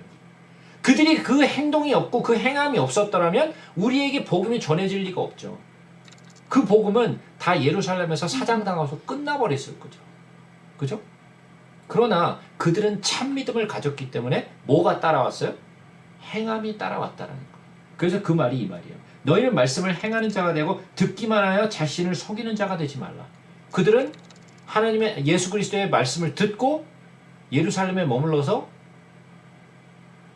앉아서 탁상 공론만 하고 있지 않았어요. 그들은 그 복음을 들고 밖으로 나갔어요. 그래서 그들은 그 복음을 행하는 자들이 됐죠. 그러니까 그들의 참 믿음은 무엇이 동반됐다? 행함이 동반됐다. 자, 그러면 여러분들도 저도 마찬가지. 여러분들 뿐만이 아니라 저도 마찬가지죠. 자, 우리가 복음을 들었어요. 지금 성경에 배웠어요. 그런데 나만 듣고 끝났다. 뭐예요, 이거? 뭐라는 얘기예요? 참 믿음이 없는 사람들이라. 참 믿음이 없는 자요? 뭐라는 자요? 자기를 속이는 자라는 거예요. 참 믿음을 가졌다면 그 믿음의 행함이 따를 수밖에 없는데 따르지 않는다는 것은 아마도 그것이 거짓 믿음이기 때문에 또는 죽은 믿음이기 때문이다라는 이야기를 야고보가 하고 있는 거예요. 자, 여러분들이 복음을 들었어요. 근데 내가 들었어요? 좋았어요? 여기서 끝났다. 그럼 뭐라 그랬어요, 제가? 그게 바로 사해라 그랬죠. 네? 사해. 죽은 물. 그래서 이스라엘에 뭐가 제일 크다 그랬어요? 사해가 제일 크다 그랬잖아요. 그죠? 우리를 보고 뭐라 그러셨어요? 너희들은 세상의 소금이라 그랬어요.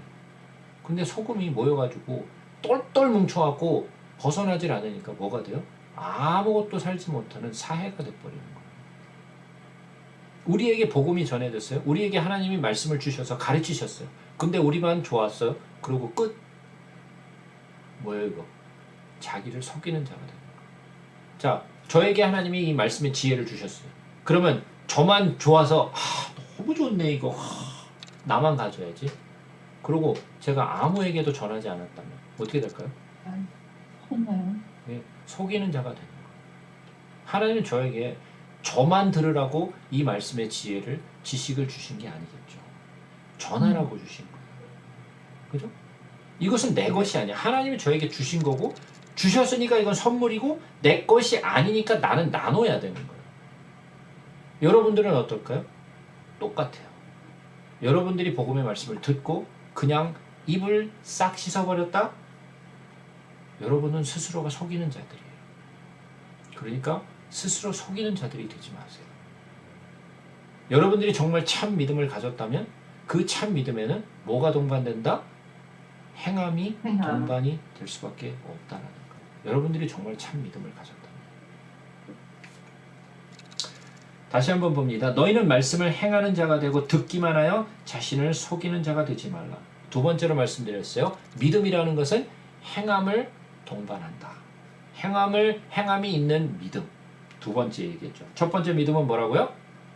참 믿음을 가진 사람은 시험과 시련을 이기는 믿음을 가진 자들이 진짜 믿음을 가진 자들이다. 참 믿음을 가진 자들이다. 두 번째 뭐라? 참 믿음을 가진 자들은 행하는 자다. 행함이 있는 믿음을 갖는다.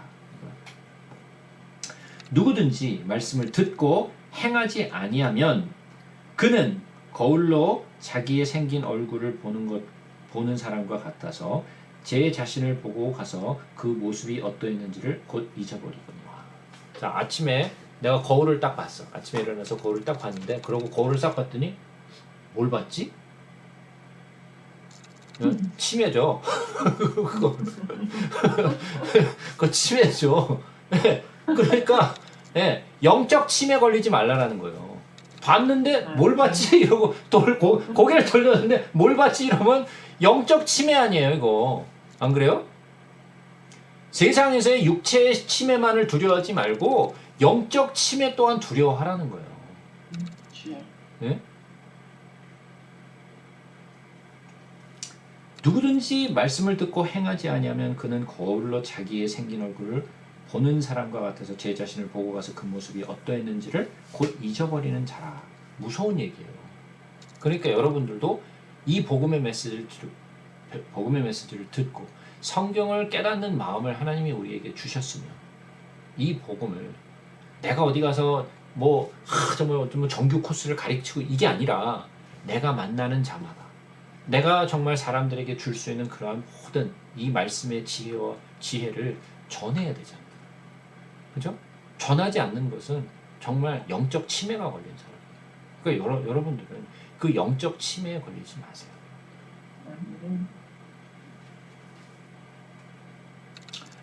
자유롭게 하는 온전한 복음을 들여다보고 있는 자는 자유롭게 하는 온전한 율법.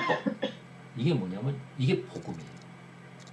복음은 자유를 줘요. 그래서 예수님이 뭐라고 말씀하셨느냐? 너희가 진리를 알지니 진리가 너희를 자유케 하리라 그랬습니다. 그래서 복음은 우리를 율법으로부터 자유롭게 해요. 그런데 우리는 자꾸만 율법으로 우리를 얽매이려고 해요. 어떠한 새로운 율법들이 나와서 교회에서 새로운 율법들이 창조돼서 그 율법으로 사람을 얽매이려. 그 뭐예요? 무슨 성수주의를 해야 한다는 둥, 새벽 예배를 꼭 나와야 된다는 둥, 이런 이야기. 이게 다 뭐예요? 이게 다 새로운 율법이에요. 그러니까 사람들이 그런 거에 매여 있어. 막 새벽 예배 빠지면 막 마음에 부담되고 막 교회에서 무슨 집회가 있었는데 막 거기 빠지고 막 성경 공부 있는데 거기 빠지면 막 마음에 부담이 되고 내가 왜 빠졌는데 막 이런 막 부담이 자꾸만 와. 뭔가를 잘못한 것 같은 이런 이게 왜 그래요? 이게 새로운 율법에 묶인 거예요. 근데 복음은 이러한 모든 것으로부터 자유롭게 해요. 왜? 아버지의 마음을 알았기 때문에. 아버지의 마음은 뭐예요? 내가 아버지를 사랑하는 거예요. 그죠? 내가 무엇을 하든 아버지를 사랑하고 아버지를 의지하고 아버지를 정말 경외하는 거예요. 그죠? 아무리 내 앞에 와서 내 자식이 뭔가 형식적인 일을 했다 할지라도 거기에 나를 향한 경외심이나 나를 향한 사랑이 없으면 그 모든 행위들은 아무런 의미가 없잖아요, 나한테. 안 그래요? 아무리 자식이 나한테 와서 무슨 형식적인 뭐 음식을 만들어주고, 뭐 청소를 해주고, 설거지를 하고 다 해주는데, 나를 향한 경외심도 없고, 나를 향한 사랑이 없다면 그 모든 것들이 나한테 의미가 있어요? 그래도 해야 돼. 뭐 그렇게 생각하시는 분이 계실지 모르겠는데. 글쎄요, 나도. 그것만이라도 나는 만족해. 뭐 이렇게 생각하실 수도 있겠는데. 여러분이 생각하는 건 뭐예요? 그렇게 청소해주고 설거지해주고 밥 해주고 이런 걸 바라는 게 아니잖아요. 내 자식이 나를 경외하고 나를 존중해주고 나를 사랑해주는 거. 네? 그게 내가 바라는 거죠. 부모로서 바라는 게 그거 아니에요? 맞잖아요. 네. 그렇다면 내가 하나님의 자녀로서 주님의 마음을 기쁘게 하는 것은 뭐예요? 율법의 행위? 성수주의? 새벽기도? 성경 공부? 네? 이걸까요? 아니에요. 전혀 아니에요. 그래서 뭐예요? 진리는, 복음은 우리를 이러한 굴레로부터 자유롭게 해요. 왜? 우리는 무엇을 배우느냐? 어떻게 하면 하나님을 기쁘시게 할지를 우리는 알았어요. 그것은 성수주일도 아니고 새벽기도도 아니에요.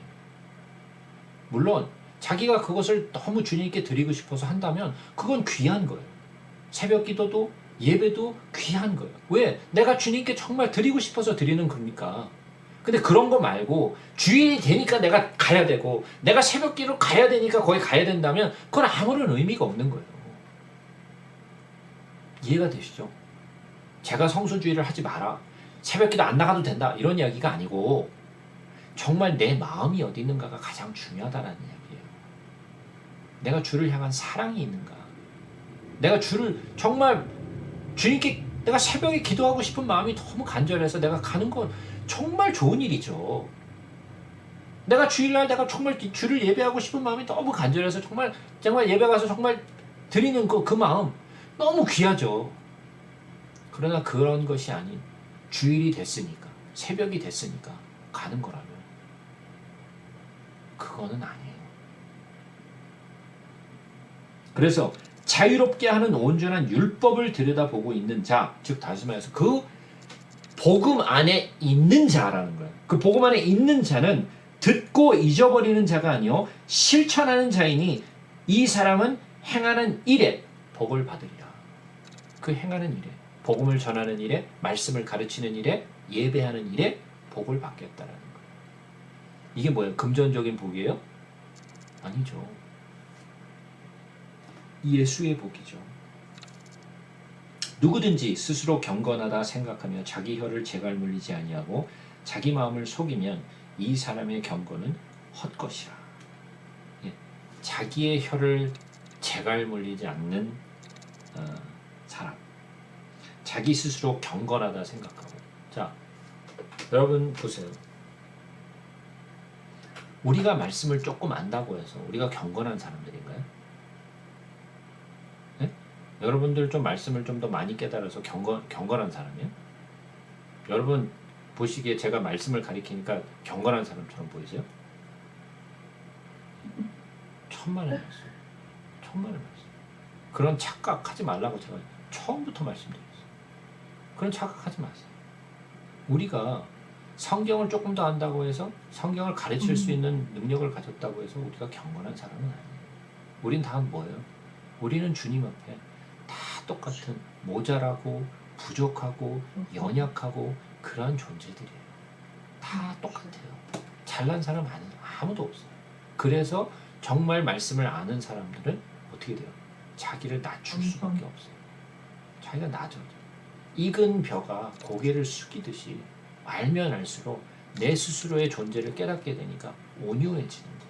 잘난 척하는 게 아니에요.